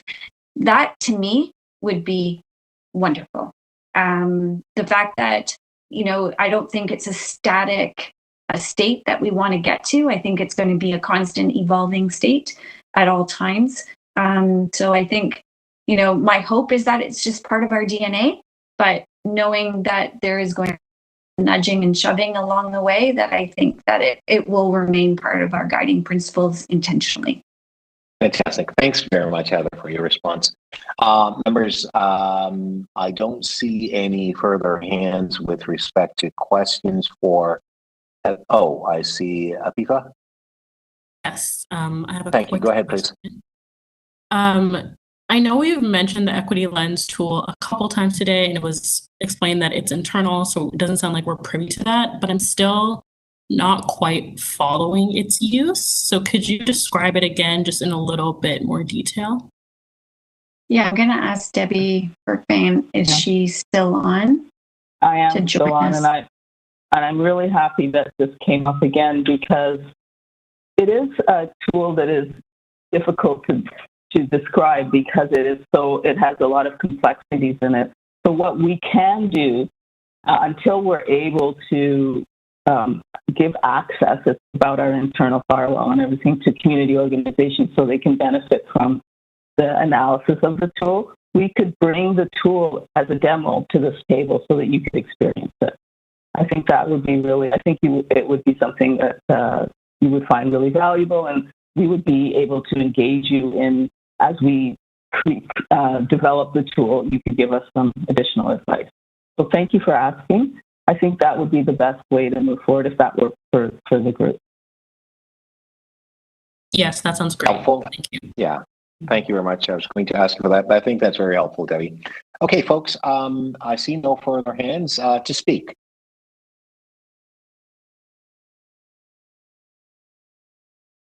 I'm looking for those hands. Anyone wishing to speak? And perhaps you can unmute your mic and just inform me that you'd like to speak.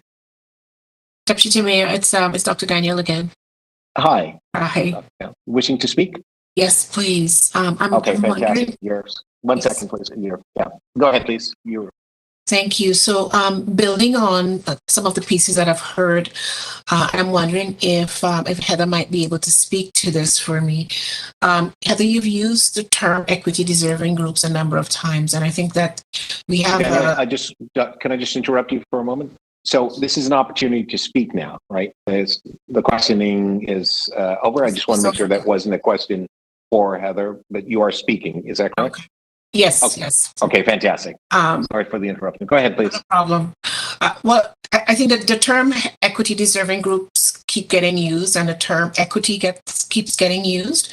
But I think it's so important for us to understand that the experiences of Black communities are inherently different from the experiences of many other equity-seeking groups. And my concern in terms of these conversations is that in as much as the language gets deployed, there needs to be very clear indicators of the ways in which these processes will benefit and address the needs of Black communities. So again, part of my concern is that I am hearing the umbrella language that's being used, but I'm not clear what the specifics have been in terms of how will Black communities be able to be included in the budgets? What are the specific allocations that will be provided for Black communities? In what ways will those allocations be determined? And to what extent as well will Black communities be at the table to determine what our needs are with regards to the varying types of supports? Will this continue to be a top-down process in which we are told what we have access to, versus there being very clear indications with regards to how Black groups will be supported, separate and aside from the continued deployment of terms such as equity deserving groups? Thank you very much, Dr. Daniel. Looking for more hands. Are there anyone else wishing to speak? Okay, seeing no further interest for anyone to speak, I would like to thank Heather Taylor and Steve Conforti and all those who have spoken to offer information to members of the committee who have asked questions. I think it has been very informative with respect to the information that has been conveyed by Ms. Taylor and Mr. Conforti and team. There has been a comprehensive presentation, both in terms of that of Mr. Murray and Ms. Kenton, and supporting information that's been presented by Ms. Taylor and so on. And I think that what I was hoping to achieve when I asked for both the presenters to come today is that there would be a comprehensive presentation presented to members of the committee, the work that's actually done, which I think is absolutely fantastic work. What is clear is that there's a lot more work to be done, and I think we're all in agreement of that. This is a great opportunity for this committee to offer insights and to provide input with respect to the work to ensure that when we look at addressing issues around systemic racism and racism within the context of the corporation, which is the municipality of Toronto itself, that we recognize that it's going to take a lot of heavy lifting to address the issues of changes that we're seeking. It's important as part of the conversation that has been expressed by Ms. Taylor and certainly Mr. Murray before that and team about the consideration around partnership and listening to the community. And we heard around terms like economic vitality and social vitality and so on, and inclusion. It's super important that we understand that this can't simply be, and I think Dr. Daniel and Deborah and others have touched on it, it can't be simply a top-down decision-making process. It has to be much more inclusive and so on. And I think that's what we are focusing on in terms of wanting to address that. And the work that's actually being done on a number of fronts, whether or not it's Justine asked around, the cultural, the BIPOC area, the question around housing. There's a lot of moving parts in terms of trying to address the needs of the Black community in Toronto. And I'm hoping that those who are listening, by way of the internet and so on, recognize that the focus is on the Black community. There are other communities as well that are working diligently to address challenges within the systemic nature and racism and so on. But this focus of the Confronting Anti-Black Racism Committee is strictly looking at the needs and the challenges of the Black community. And it's been expressed some time ago that, this is trying to address 400 years of challenges and the vestiges of racism and the ongoing systemic nature of racism that exists in the city of Toronto. We all want a better place for all of us and a better future, better housing, better opportunities in terms of jobs at the city, opportunities for our young professionals, young people. We've also learned in the conversation today that, by the way, there are many ways in which to create onboarding and on-ramp opportunities for people from the Black community and so on. Education is a strong component and so on. Not every element of it requires the accreditation that some will want to put and that in front, and that creates a barrier. And you still have the opportunity of ensuring Black excellence. You still have the opportunity of ensuring Black contributions and Black input to ensure the success of the city. Blacks have been here for a long time, and yet there's still a great struggle. The city recognizes the struggle and is looking at implementing and putting initiatives in place to address the challenges and so on. And I think that today's meeting, members of the committee have been able to get a more comprehensive look at how the parts of the city work, and there are more information that will be coming forward.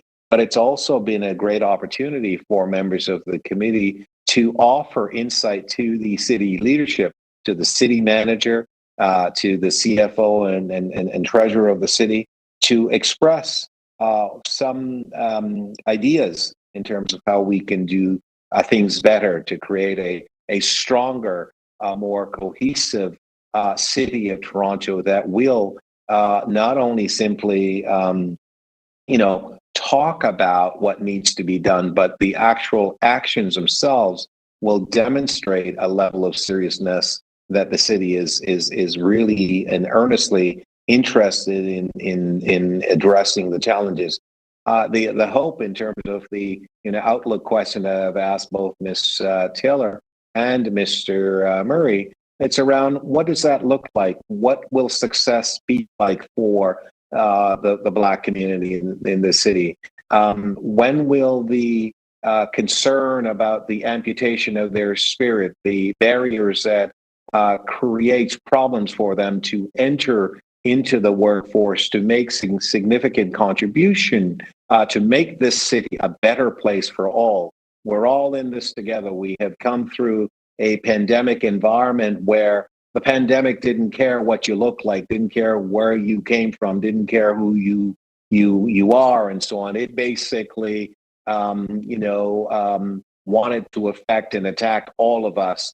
And so we have all been working together to fight against this pandemic in an earnest, collective way. And I think that we can use some of the experiences that we have been able to utilize as tools to respond to the pandemic and how we work together and address the challenges and understand that there are people who have been left behind in this city.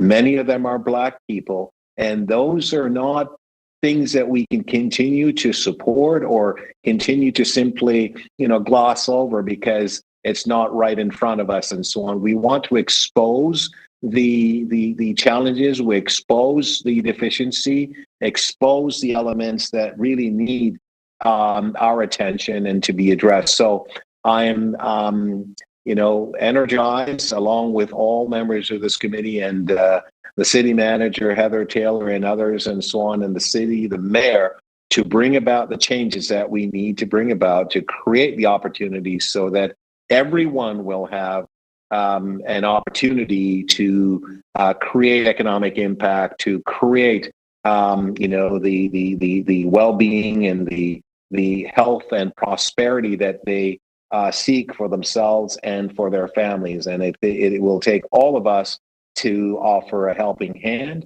and to be engaged and to actually be very clear, to ask tough questions, to have tough conversations without being disagreeable, with the intention to bring about positive change so that we can all be better for it. As Mr. Murray pointed out, the need for employment, the need for people to work, the need to fill those gaps that exist in terms of the skills gaps and so on, to create opportunity, to ensure that the spirit of amputation has been eliminated for the Black community, to ensure that there's more encouragement, more opportunities, and so on. So we have lots of work to do. And so with that, I would like to ask that we receive the presentation by the treasurer and CFO. And I will ask for a motion to all those in favor of receiving the presentation. Thank you for that. And with that, I believe that we have exhausted the two items that we had on the agenda for the day. And I would ask for a motion from Co-Chair Betty to adjourn today's meeting. Mr. Chair? Yes, Jonathan? There are absences? Yes, Mr. Sorry, Chair. We can display the motion for you. For the absences, yes. There are 3 members I believe were absent. Go ahead, please, Jonathan, please. All right. So, members, there's a motion on the screen to excuse the absence of the 3 members that are there. All right. So, all those in favor? Opposed? That's carried. And Justice Betty, I'll ask you to move a motion to adjourn today's meeting. Thank you, Deputy Mayor Thompson, and motion to adjourn today's meeting. Okay. Thank you very much. And I wish everyone happy holidays, Merry Christmas, and great celebration, and stay well. And looking forward to seeing you in the first quarter of next year as we advance the work that we have started. All the best, everybody. Thank you very much. And thank you to the staff, the clerks, and everyone for their great contribution. All the best. Bye-bye. Bye-bye.